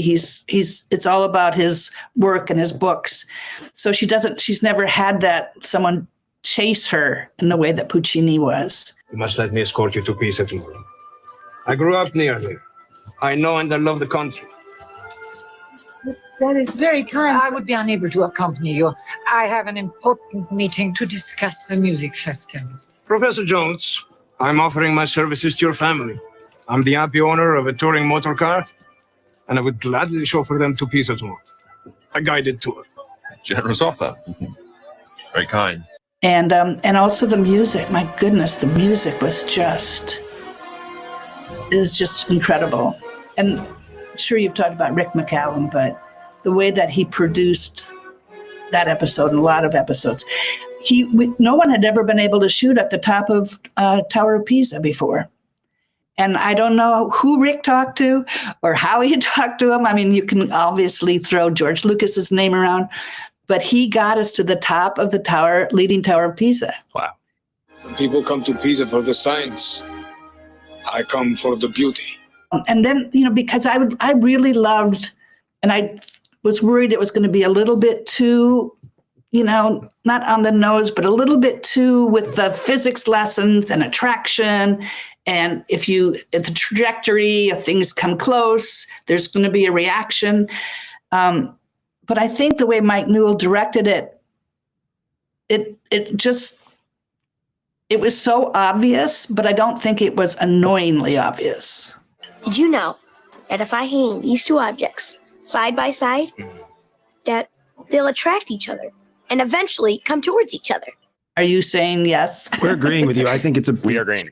We've talked about this episode a lot for a number of reasons, but it's the biggest picture or the largest picture we get of his mother in the series. It's sort of the episode that most focuses on her and gives us an insight into her. And as Peter was sort of getting at, what a complicated way to do it. You know, coming from, I mean, George Lucas is the producer of the show. You know, his marriages are things of public record. There's some sensitivities that I'm sure resonated with him from the story as well. And I saw it when I was maybe 21. I was young, but I was an adult. And I remember, like, my reaction to it then was a lot more of like, how can she do this? Mm-hmm. Now watching it, I perceive more nuance to the story. Yes. And that's true of a lot of these episodes. In fact, your episodes particularly, Jewel, I will say that I'm able to do that, and I appreciate them so much more now, sometime later. An undisclosed amount of time later. Your first reaction was maybe closer to young Indy's reaction when he realizes something's going on, but he has no idea what, but he can just sense that his mom's upset, Puccini's around a lot, Puccini's making her upset, and he gets so protective. I thought that was really a nice thing to show for a young kid. I'm glad Father's coming back tonight. Well, yes. Yes, it'll be good to see you. Mother's acting kind of strange. She doesn't act strange when Father's around. There's the telescope. Galileo constructed the first complete astronomical telescope. I wish he had written Mother a letter. Are you speaking of your father? Mother would have liked that. Henry, would you please concentrate on the matter at hand and tell me what you see through the telescope? It was nice, and it was a nice to show like a different side of that character as well. I mean, we've talked about this a bit in the past, but like the nature of the Corey Carrier episodes oftentimes do fall into the category of like Indy runs away. You know, Indy finds some historical figure at a very young age and goes on a little mini adventure with him. So to see him in this role of both protector, but also like protector by kind of ignorance in a way, like he kind of knows what's going on, but he's obviously he's a kid. You know, he's not as worldly about such things. So he's like, in a way, he's representing for the mom kind of this blank stare, this sort of like blank, this mirror reflection back to herself in a way of just like, you know, what am I doing with this? What did you buy when you went shopping? Shopping? Yeah. Didn't you go shopping today? Yes, I bought a scarf. I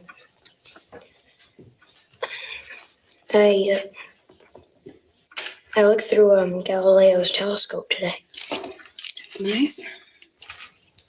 Did you see Mr. Puccini today? Yes, I ran into him while I was shopping. And I think it's just such a brilliant episode. It resonates so much with me. Yeah, that scene with Miss Seymour and the mom, where you just realize this has been a week, and it's so intense that everyone's head is spinning. Yeah.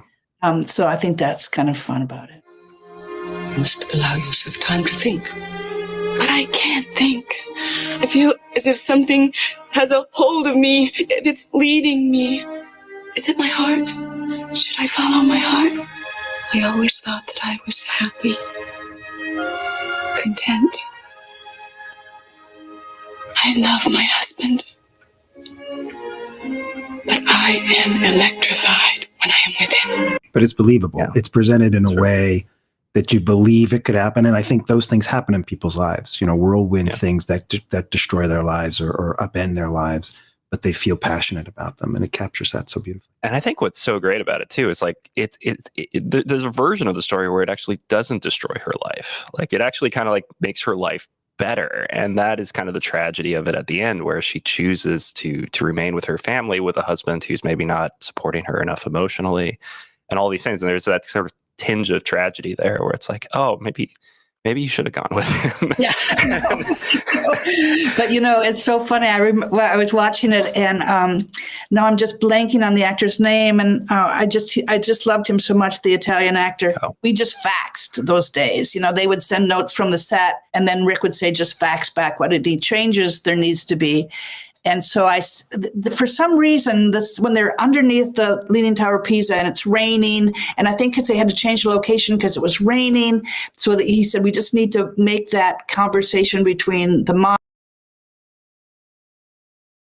We are the Young Indie Chroniclers, the hosts of the only podcast exclusively covering George Lucas's forgotten masterpiece, the Young Indiana Jones television show. We're now bringing this experience to an all-new documentary, George Lucas, The Lost Golden Age.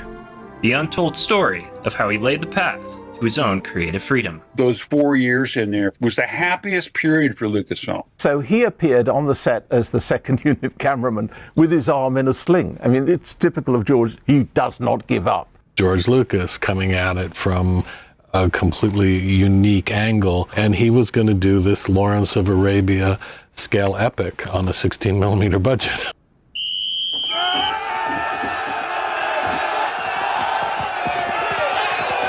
George made it clear he was doing something special, that he had high ambitions for the series from the beginning. The thinking man gives every life the same reverence that he gives his own. He didn't need to be doing television. I mean, he had two of the world's great movie franchises at his fingertips. This period saw Lucas primarily focused on 3 equally challenging projects: the Young Indiana Jones television show, the film Radioland Murders, and the Star Wars special editions. This was a test bed and a proving ground for some of the earliest digital filmmaking technologies that are now being used, from the smallest YouTube creators to the biggest studio multi-billion-dollar productions.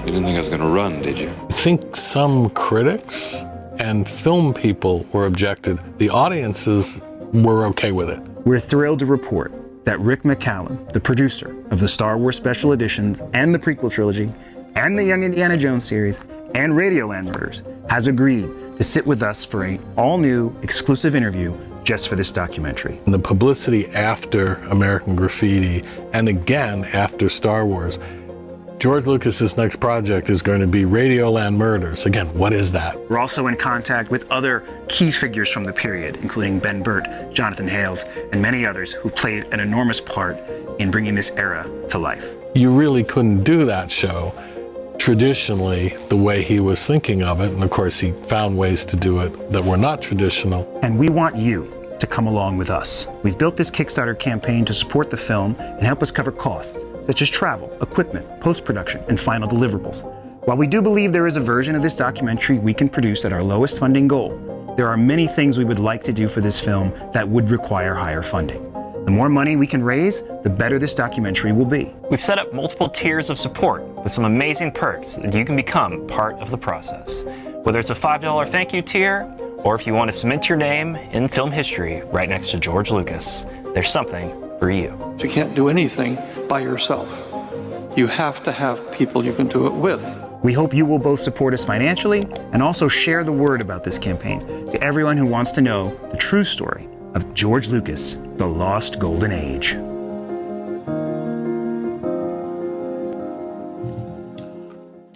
You know, Peter. Hey guys, welcome back to our next part of the George Lucas The Lost Golden Age holiday special. You know, watching that video you just played, the Kickstarter video, took me back to seeing George Lucas at Comic-Con this year. Yeah. And how special that was, just see him on stage, and that comment he made about you can't do anything by yourself. He was talking about making films and making art. And this Kickstarter and what we've been doing really has embodied that for me, because we can't do this without the support of all these people. And, you know, it's not a studio, it's not a business that's supporting us. It's the audience, it's people.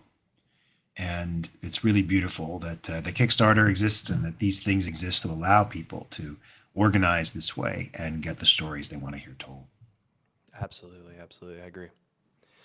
It's been such a wonderful journey, and it speaks to the, I feel like, stuff like Kickstarter and this focus on documentaries over the last few years really speaks to just that there's still lovers of cinema out there, and I think sometimes people in Hollywood are rather downbeat. The common thing you'll hear is like, people's attention spans are shorter and blah, blah, blah, blah, blah. And yet, all you have to do is look to the people who supported this Kickstarter, look to the people who support other Kickstarters like this, and you'll see, like, no, the cinephiles are still thriving. They're still out there. They're still strong. So it's very, very cool.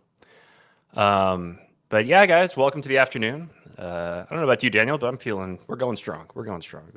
I'm good. I made myself some soup. Hey, I made a smoothie because it's silent. But thank you guys so much for joining us here. We currently have 15 people by the look of it on YouTube, Instagram. Going strong as well. Yeah, about 3 people on Instagram. Hey, we had more. Instagram will come back as we ramp up. I think a lot of the YouTubers probably left their screens on, which we appreciate. Absolutely. It's a great way to support us in a few ways. Helps get our watch hours up, which is very fun. True. But we're here on this hour. We're going to be answering questions that you guys might have, or just addressing comments that you guys might have. We'll also be taking some call-ins if anyone would like to join us and speak to us, on camera. And if you'd rather not be on camera, feel free to just drop a comment in one of the chats, and we can go from there. But I'm gonna. Matthew Rose had commented on Instagram that he would jump on. So if they want to call in, Peter, how do they do that? Yeah, what I'm going to do here is I'm going to drop the link into the YouTube video description, and I'm gonna, once we're done with this section, the link will be deleted. But for now, it's just going to be up here. Once you click the link, you'll be entered into a waiting room and we'll let you in at that point. If we're still in the middle of talking to somebody, we'll probably wait till they wrap up, and we'll keep from there. And yeah, look forward to speaking with you guys. Anyone can call. Jose, if you're on Instagram, then you need to go over to the YouTube, just 'cause it's a little easier for us to control. Go over to the YouTube video description and click that link that Peter's talking about. It's a Riverside link, and we'll get notified that you're in the waiting room. Can you let people in one at a time, or is everybody okay? So we'll let people in the order in which they call in, and we're excited to hear from you.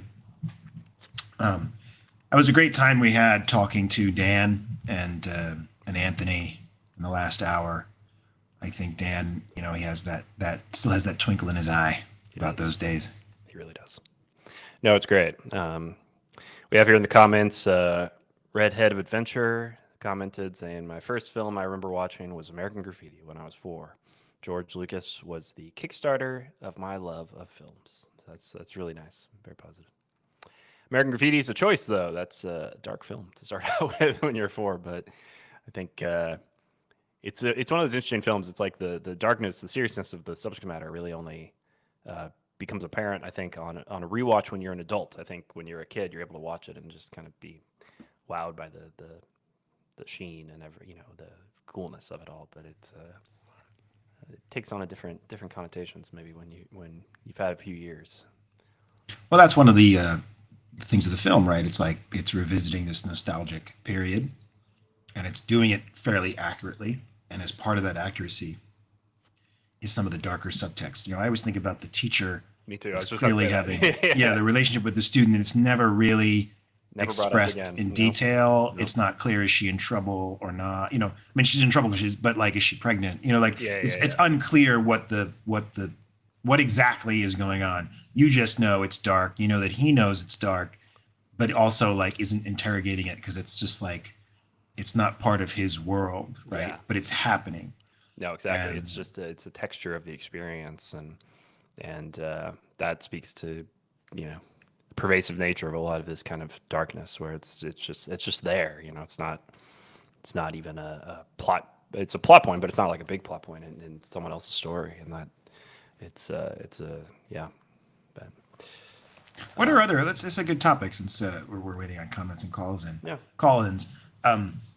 Other Lucas-made, film projects that are of interest. I watched, at your encouragement, I watched more American Graffiti. Yeah. Which I enjoyed, but it's funny because there are parts of it that feel like a precursor to Radioland Murders. There are absurdist elements to it in a way that I don't think you see in the first one. Absolutely. But only in certain, it's a film that has very different. It's cutting between different time periods and different storylines, and so certain storylines are sort of absurdist, and others are pretty similar to what you saw in the first film. What do you think of that one? Yeah, I actually love it. It's we might get a hold of William Norton, who was the director of it, and I feel like there's a case to be made that he should be included in this documentary, because it was one of Lucas's kind of early attempts to sprawl out the early iteration of Lucasfilm. That was one of the first non-Star Wars projects that Lucasfilm really had going for it, following the success of Star Wars. And it's an interesting era. I think it's honestly one of a big overlooked masterpiece. I think it's excellent movie. They play around with some really interesting topics, really interesting themes going on there. And again, it's very authentic. I think the reason why it didn't succeed was that the authenticity was suddenly speaking to adults about their adulthood, and no one actually wants to talk about that. It's people don't want to be reminded of how sad adulthood can be, and they would rather remember nostalgia and the life. And which is interesting, though, because the first American Graffiti, as we were just saying, it actually isn't that the nostalgia is there, but it's also there's the darkness to being in high school as well. And I think people at the time just didn't really want to hear that. They didn't want to see that. What they wanted was Happy Days, and they ended up getting Happy Days, and that obviously did very well for them. But American Graffiti had layers to it that more American Graffiti goes into as well, and it just doesn't, it just didn't get the appreciation at the time, even though technically it wasn't a failure. You know, even though George jokes about it in the beginning. He said it made 10 cents. He made 10 cents, but that's not true. It didn't do great numbers, but it did okay. You know, it did okay numbers. But you know, it's an interesting chapter and a good Blu-ray too. If you haven't picked it up, there's no special features on it, but it's a good transfer and just a really interesting product of the time. Well, Daniel, we have Matt Rose on. If we want to put him in, so Matthew Rose, what he went for the co-producer tier now. He's Jonathan Hales. He's a associate producer. Associate producer, excuse me, associate producer Matthew Rose. He's going to be on here. Let's let him on in. Matthew, how you doing, sir? Oh, hello. Oh, this is the first time I've done this for a while. Welcome back to the old days. Yeah. Where are you, Matthew? Where are you located? England. Well, for the moment, I'm actually moving out in 2 weeks to Australia for a year. Wow, that's fantastic. I forget, you told us this previously, forgive me, but you're moving out there. Is it for school? Why are you moving out to Australia? Oh, no. Oh, I haven't been to school for a long time. Contrary to my age, I'm nearly about 30 next year. Young to us. But no, I know. Well, I'm moving out there for a year because obviously I'm going out to stay with my sister for a year. But obviously, there's so much stuff to explore in Australia, like conventions, like Supernova, and all different places on the Gold Coast. But also, it's where I think they filmed a little thing out there called Star Wars, I believe. Because I've seen the Australian studios for like the prequels on my last visit last year. That's true. Yeah. Now, Matthew, you work in the convention space. Is that right? You're a booker. Is that correct? Oh, absolutely. For over 10 years going strong, including Andrew, who's coming on tonight. He's the first person who joined exclusively with me because I think he felt, well, the convention scene is obviously a changing market. And I can't be wanting to talk too much about that because obviously we want an open channel, but he felt that I represented what he was looking for in a manager, someone who's genuinely kind. We have the same kind of interests and we put fans first. So a project like this is something we always will champion and campaign because we believe that people have got somewhere to start. So if, because obviously I don't know if Andrew's explained to you, is he's running an audio company at the minute called Adventurous Ideas, of which he's actually got me on board and a lot of people from his time on LucasArts, a lot of time from other actors that are up and coming, voice actors, writers. I mean, Patricia, who's actually one of the writers this evening, is actually watching the live stream because I gave her the link earlier. So hi, Patricia. She's actually said this is one of the most well-structured live streams she's ever seen for a Kickstarter campaign. Well, Peter So we've did the programming, so props to Peter. Well, Yes, we've actually been watching live and we've actually been taking notes because obviously we're getting ready to do stuff like this as well for after next year for the audio company. Can't say too much because the boss is coming on later. But it's quite funny that I'm his manager for like conventions, but he's my boss for like the audio work. So I'm managing Darth Vader and he's managing me. That's it. You should write a book with that title. I managed Darth Vader and he managed me. No, he is trying so hard to write an autobiography, Andrew, but he's so busy because he's a one-man band. So am I, I'm afraid. So why I came into like this, which I'm actually quite excited about for a start, is it's George Lucas. And anything George is always a tick for me because obviously when I started knowing about him all those years ago, obviously this is before I knew what Indiana Jones was. When you're 4 years old and the VHS is Return of the Jedi and The Phantom Menace, you've got a good starting choice into that world. Because obviously you see people like Ray Park in the fantastic fight choreography with Nick Gillard. Well, when you're small, you don't quite understand those things. All you think is just like sword. And then you see these great people like Ian McDiarmid, who obviously... Young Indiana Jones Chronicles, which I've actually researched about, he's on it, but obviously he's like, oh, I just said it and all this. But it's amazing how George has kept it so consistent for those worlds. So like Young Indiana Jones, if you notice a lot of the prequels, don't have a lot of the same people, except for Sir Christopher Lee and Ian McDiarmid. Yeah. So right. I do a lot of research when it comes to this stuff because I still have yet to see Young India. I'm ever so sorry, but I'm backing this incredible project because you're preserving the world of George. That was what drew it to me first and foremost. Wow, that's incredibly Well, generous. we'll help you fix that. I mean, you've been generous with us.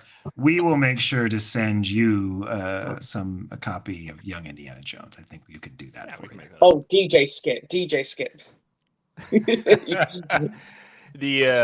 You know, it is fascinating, and this was kind of the topic of Daniel and I's panels we've done at conventions over the last year. It's just kind of the overlap between Young Indy and the prequels and how they're so much alike in theme and in kind of tone. But in terms of like, and you could almost like see parallels with the actors as well. You know how like the prequels start with you know Jake Lloyd, a very young kind of Anakin Skywalker, then goes into this teenage Anakin, and how that kind of parallels to Indiana Jones with Young Indy, how it starts with a Corey Carrier kind of toddler Indiana Jones, and then it goes on to the Sean Patrick Flannery teenage years, and both Anakin and Indy share a lot of similarities to them, and it's a really interesting topic. So it's, you know, when you watch it, you have to let us know what you think. Is it? Oh, absolutely, because thanks to you, Peter, I finally watched American Graffiti over the summer, thanks to you. So I like to research stuff first and foremost. So obviously, because as we've talked a little bit, Peter, beforehand, a lot of the Doctor Who actors that I've met either through conventions or been aware of, they have an association with Young Indiana Jones, like Kevin McNally, who I met this summer. Sean Pertwee, who's obviously his dad was one of the doctors on Worlds of Gummidge over here in England, the great John Pertwee and Colin Baker. So it's amazing how when you get to the Star Wars prequels, none of those actors really come over. There's nobody from Doctor Who in there except, you know, well, the only one really, but technically the originals, was Peter Cushing when he got to do that little movie back in the early days. But and a lot of the supporting and smaller cast, but the main cast, it was like didn't exist and whatnot. And that's what I find funny with these journeys is everyone seems to know everybody, but they don't seem to have worked with each other outside of these projects. No, it's true. It's Matthew, help me out here, because I've never seen the Peter Cushing Doctor Who movies. I know there's a very good, I think 4K set that just came out with them. Oh yes. Are they good? Like, are they worthwhile, or are they more like oddities that are for hardcore fans? Well, basically, the first one is more like a remake of the very first Dalek story, so it's basically almost shot for shot. But the second one, it's supposed to be a grand farewell story, the Doctor's granddaughter, but in the movie version, it's more farewell, we're about to do the third movie, which actually never came about for reasons behind the scenes and all.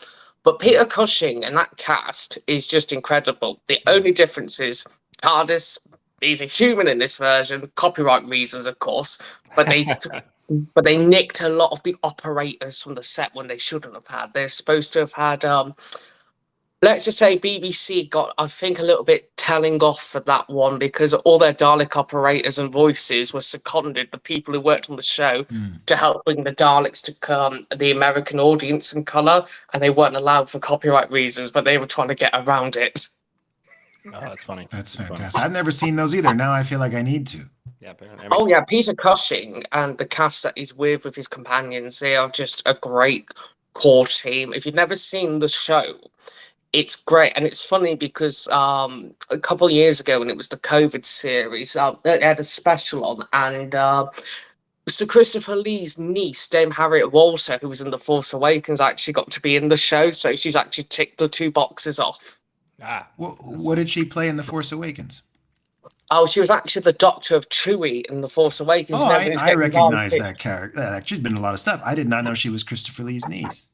Yeah, Dame Harriet Walter. So you get like that kind of stuff, like Dame Sean Phillips does conventions now, who's on the Ewok movies. So a lot of George's legacy actors are all starting to appear a lot more now. Yeah.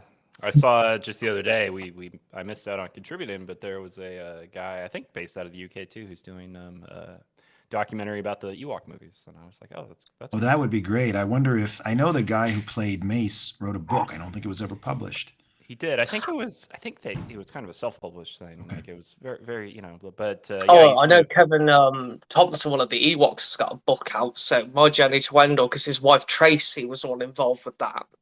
Right. But in terms of like going to the indie world, it's funny because Harrison Ford. Yes, I have seen actually the clip of him actually on this show. But it's just funny to me that here he is trying to play like a little bit of an older indie, and then when you see him as older indie, which you were trying to downplay earlier about like with like the eye patch stuff and all that, I just think that's the way it works. It can still all happen. You just have to treat one as one timeline and one as the other timeline. It's just up to interpretation of what you accept. Well, the film that Peter doesn't acknowledge, the last shot, Indy reaches out the window to grab the hat. What you don't see is that he turns around and Marion is sort of irate at him, like, you went off without me, and she has a pan in her hand, and as he turns around, he walks into the handle of the pan, and that's how he loses his eye. So it was like right after the movie ended, we would have seen it, but we cut too soon. Just that deleted scene there. I guess we missed it in the movie. Oh, that's definitely butchery. It was probably a needle in the pan. Yes, that's it. It was she was still mad and it was ready. But no, and that's also the thing she revealed she had other children with him as well that were just she's like, you have a daughter that you didn't know about. And guess what? Mutt didn't die in Vietnam, and it's, well, actually, I've already accepted because it's like in More American Graffiti. So which we were just talking about if you were watching, Matthew. But in American Graffiti, it says that I forget the actor's name, the guy with the glasses, died in Vietnam. And in More American Graffiti, you learned he didn't. So I will take it that it's the same thing. That he's presumed dead. Yeah. He's presumed dead, of course. That is true. The United States Army thinks he's dead, but he's not dead. So there we go. We have our spin-off pitch right there. It's the further adventures of Mutt. It'll be great. Yes, and if you want to drop the further adventures theories below, you can as well. Absolutely. But before we get going, because obviously you've got a load more people to probably get for the door this evening before Andrew arrives and whatnot, I just wanted to say, firstly, it's an absolute pleasure to meet you at last, because I've talked more to you, Peter, than Daniel, because obviously I'm aware that you're the double act, you're the people behind the streams, like Palpatine pulling it behind for something like that. Yeah, that sounds about right. That's great. But thank you, Matthew. Honestly, your support is incredible. We're so grateful, and hopefully we'll be at some convention sometime. It'd be great to be at the same convention. And yes, and if not, we've definitely got the premiere, like obviously 2027, I believe, if I'm still alive. That's right. That's absolutely right. Well, we're hoping to coincide it with the Star Wars celebration. So if you're planning to, if you're mentally prepared to come out here for that, then we'll. I had a feeling. Don't quote me how. I was kind of feeling like in the psychic ball, it was either going to be celebration or another time with the premiere. So I kind of was right. There you go. Yeah, that's the hope. We think it should be very doable because the great thing about LA is there's a lot of theaters, and we should be able to find something we can book, and hopefully, I know the convention's downtown, so maybe we'll look at something along the metro line so people can get to it easily. Yes, because obviously, and even if people can't afford, if Celebration's sold out, at least they can try and come to the premiere instead as a which is just as good. It's just honestly, they're equally good experiences. Oh no, I'm not trying to plug it on an extra level. I'm just saying, just in case of like the plan B, as I say. But plan A is always coming to this and Celebration for people. Well, we hope so. We would love that. It's our plan for sure. Oh yes, and as I say, well, you get your ball whip, you get the Force, you'll get popcorn, you get all sorts in here. Absolutely. That's. Oh, and lastly, before I go, obviously this is a bit of a side note as well. Andrew is up for anything as well when you need him for the premiere. If you need photos from the dark side, if you need him, like any publicity photos with you, happy to do it, no charge, because he does this because he's a fan himself, so he loves being on the other side of it. So anything you need from him to help make this journey smooth when you get down to San Francisco, he's perfectly happy with. Oh, that's great. That's so nice, so generous of him. It's nice to know the manager. We know the manager. Yeah, that's exactly. Yeah, I thought you were about to say speak to the manager, and it's like we're not going into that one. No, but it's wonderful, and we're looking forward to chatting with him later tonight, 5 p.m. Pacific Standard Time for anyone out there who's watching. Yeah. Well, he's getting ready to move his bird out because he's got a parrot called Sweetie. So unfortunately, Sweetie's like a bit of a demonic bird sometimes. She tries to steal the spotlight from what he told me.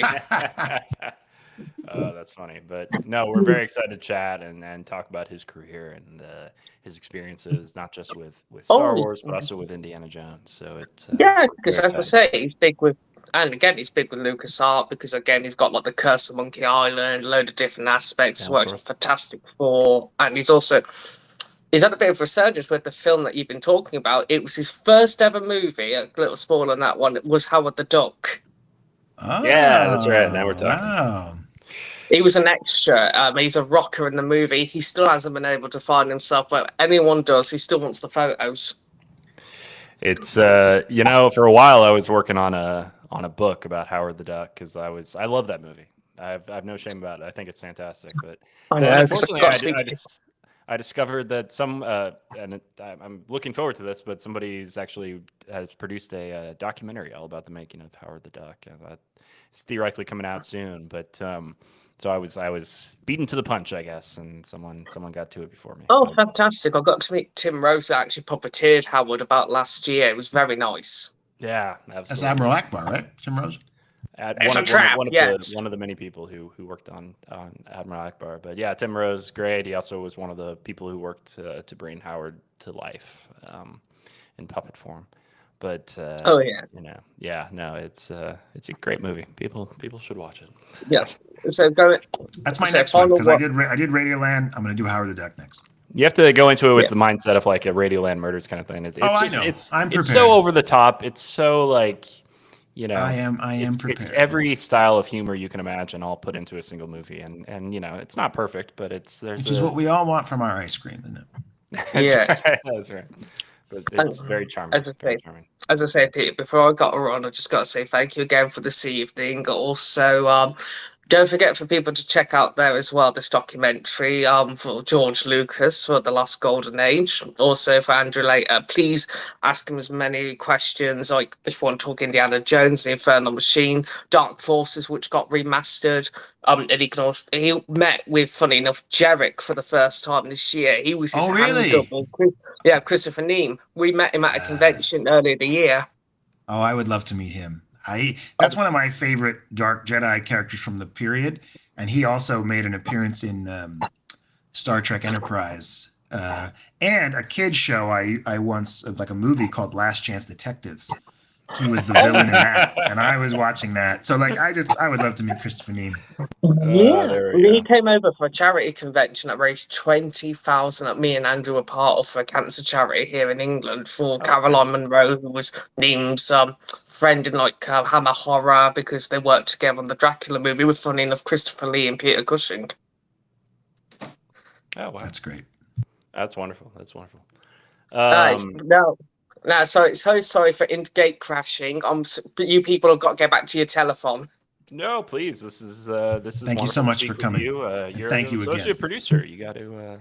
This is. We're thrilled to have you on anytime. You got a credit. Now. Absolutely. You got a credit. And don't forget to click the link. You still got till tomorrow. Last words. All right. Absolutely. All right. Thanks so much, Matthew. Take care. We'll talk to you soon. Take care. All right, we got the young indie fan in the comment section saying, I met Lord Owen at Supernova in Melbourne. He's absolutely a joy to meet. And also Dark Forces 2 is great. Completely. I want to talk about that. We don't have anybody in the waiting room? Nobody in the waiting Okay, room. great. If you guys want to jump in the chat. If you want to hop on. Jump over to YouTube, click the link, come on in. No, Dark Forces 2. Dark Forces and Dark Forces 2. Something about those was just, and I feel like on Rebel Force Radio recently he went off, and he had spoken to us in his interview, and I don't know which was recorded first. I like to think we planted the seed because he did a little extended sequence on Dark Forces and playing Dark Forces in the 90s. And that game and its sequel, it's funny, they only came out like a couple of years apart. It was pretty quick. Yeah, it's very quick. And there was something about getting into Star Wars, but in a branch of the narrative that really isn't connected very much. You know, Darth Vader's briefly in Dark Forces and Boba Fett in the first one, but like it's really its own thing. And the mythology that was then built up in the second one, they kind of feel like, and I'm sure this was part of their inspiration, if you had made like in the late 80s, like Total Recall era, 2 spin-off Star Wars movies, it would be easy to, these would be the stories of those movies. Oh yeah, absolutely, absolutely. It's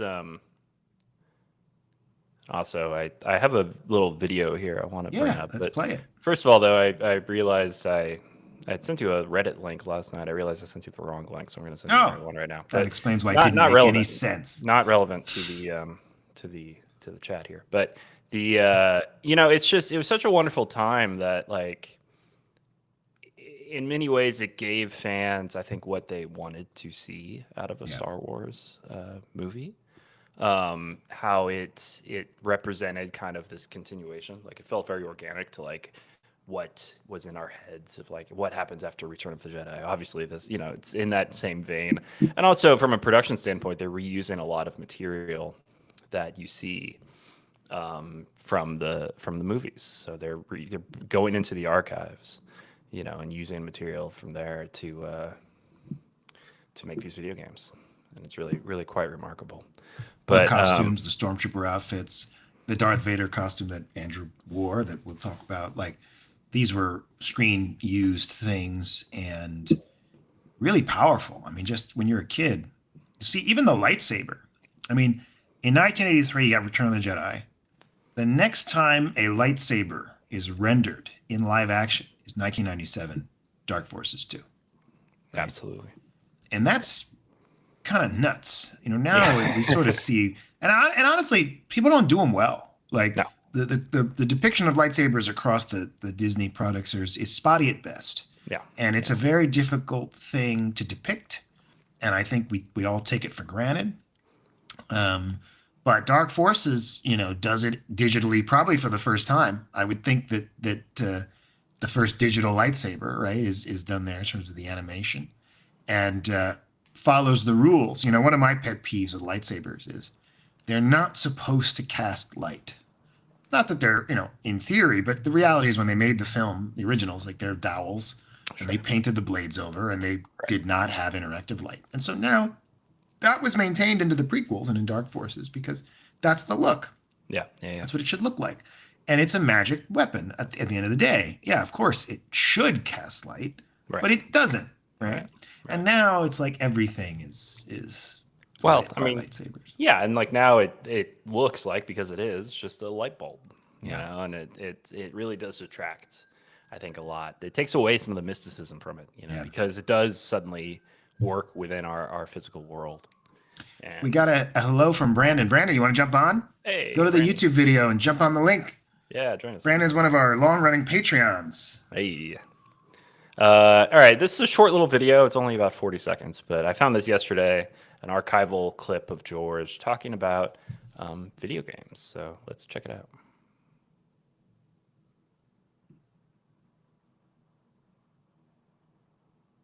Let's see here. Oh, sorry, guys. There we go. The TIE Fighter and X-Wing, both you're inside of a ship and you're flying around and shooting things. This one, you're actually walking around. So, and there, oops, here's a door that's closed that I think I might be marketplace. I didn't understand how it worked. And we just keep moving along, and we have our own plan about how we're going to make this all work. And, you know, we're taking a little different tack than some of the other people that are trying to make what they call interactive movies. We aren't shooting movies and then having you branch off and choose which course. We actually have a fully digital environment that you're allowed to move through any way you want. I just love anytime George says the words fully digital. Absolutely. It's like, we have a fully digital environment. It's like, I'm not even sure, like in that context, I'm not sure it's communicating anything. But it's just a fully digital environment. It's like, I think he means fully 3D environment, like is really what he's getting at, right? You can move through it, but I just love it. It's digital. It's digital. Absolutely, absolutely. You know, and just the feeling too of like we're expanding out into different avenues of storytelling. You know, like George was a big purveyor of kind of the multimedia approach to narrative in a way that you know, I don't want to say it's been lost, but it's just like it was never seen as part of the marketing arm. Whereas I think a lot of the kind of, you know, it used to be called transmedia. I don't know if it's still called that, but it's like the kind of the idea of like telling a story from various different mediums. It's now seen as like ancillary material as opposed to like an integral part of the story. And I always, sorry, go ahead. No, I just always felt like George was very much just like, no, this is important. Like, well, other people were trying. It was something people were trying to do in the period, and I think one of the reasons it's failed, because it's not really working anymore, is because all media has consolidated. Like there was a great piece in Plain English, is a great podcast to listen to, and he's like, everything has become television. When everything is sort of digital streaming, the difference between a video game and a TV show is so small. But when we were coming up, you know, I can't think of a better marketing tool for like Revenge of the Sith than the Battlefront games. You know, Battlefront 1 and 2, and 2 came out with, well, first 1 actually had like a map from Revenge of the Sith that was part of the marketing, like see a video game map based on a scene from the film. And that came out the year before. And then 2 came out the same year, and it was, I mean, complete integration with the film. And there was also video game adaptations of the film. And if you were a kid, you know, participating in that video game was as much part of the experience as going to the movie. And they each fed each other, and they fed the excitement, and they drove a life cycle. And now, I mean, you know, it's kind of absurd that we've had however many Avengers films, 4 with a 5th on the way, plus a Civil War film. And I don't think we have a single, I mean, actually the Iron Man VR game is quite good, not based on the films for legal reasons, right? So we've not had like a real Avengers game that ties into these films. You know, imagine if in 2019 a game and Thanos is the villain, and it's like this, you know, either here's the side chapter or just here's the dramatization of the film, you know, and you play as whatever Avenger you want. And then there's Battle World stuff and all that. Like, it kind of seems like obviously they should do that, but they haven't, right? Right. No, absolutely. And I think, you know, tied into this too is just the length of production that's goes into video games now. It's not just when they were making Rebel Assault 2, they talked about that it was a 15-month production time. So it's like 15 months from beginning to end, meaning that they shot live action footage, they made the game, they released, you know, it's like it's ready to go out the window. Now, and even at that time, that was 3 times what video games used to be. Now, video games are sometimes 5, 6, 7 years to make, you know, like we're still waiting on that. What was that game called? The Star Wars one that had that really great cinematic trailer. Oh, I forgot. Eclipse. Eclipse, yeah. And I think that's been really shelved. Yeah. But I don't think it's happening. But like, still, even when they announced it, they were like, "It's coming out in like 4 years." You know, it wasn't going to be a quick production time. But that was a great trailer. But yeah, it was looked great. But you know, I saw a trailer once for a game called 1313. I'm still waiting for that. Yeah. That's my dreams. Documentary number 3, I guess. 1313. Absolutely. Let me see here. Well, in a few minutes, if you're on the Instagram, we're going to let it run, but it's quite possible it'll shut down. It's on a 4-hour clock. If it shuts down, we're going to probably leave it. We'll just let it lie for a few minutes. We might stay on here for a few minutes. We will reset before our 2:30 p.m. Segment with Laird on both accounts potentially, so that we can start fresh and also let the system start clipping this segment, which we can then use to post on social media. So if you're with us right now, just be prepared for the Instagram to go dead perhaps without warning, and then on YouTube we will certainly let you know when we're getting ready to switch over. Absolutely. Here. Sorry, guys. I'm trying to find another video to show you guys, but I'm having. Well, while he does that, you know, we're currently at 45,671, thanks to Matthew increasing his pledge. I wish there was an easy way for me to look. I was looking at this last night. There's not a real easy way to look at the number of people in each tiers on the back end, as far as I could tell. Like there's reports you can generate, but for me to just sort of pull up a chart, you got a direction? Yeah, if you go to the pledge maker, so you're logged into Pledge, Kickstarter. If you go the to pledge manager, yes. Pledge manager, excuse me. And then you can click on rewards, and Okay, you can let me kind do of that scroll right through now. all the rewards and the add-ons too, and see. All right, we need some info. I don't want any info. It's asking me for questions. I don't want to answer questions. You sure it's not the backer report, maybe? No. Let's see. Why does it want to ask you questions? That's strange. Yeah, it's pledge manager. It's for fulfillment. It wants to ask me tax questions. I think no. I think it is. I'm sorry. Report. No. What you want to do is, I'm just going there myself just to make sure. Yeah. You go to build campaign. Oh. It won't change anything, but you go to build campaign, and then you can click on, once it finishes loading, click on rewards.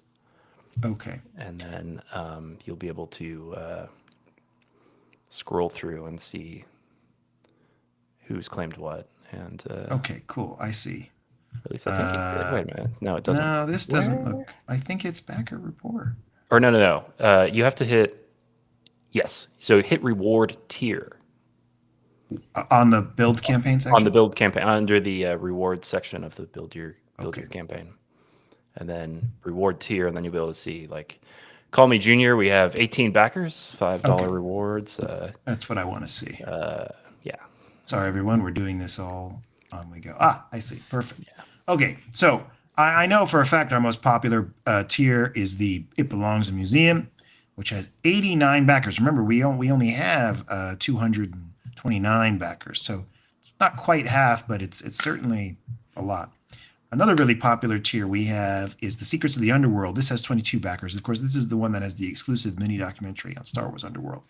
It's one of the things people ask, how long is this documentary going to be? We don't really know the answer to that, but I will say, so far we've actually gotten some pretty interesting answers to the questions we've asked about this, and so it is shaping up to be something fresh and interesting that I think is not something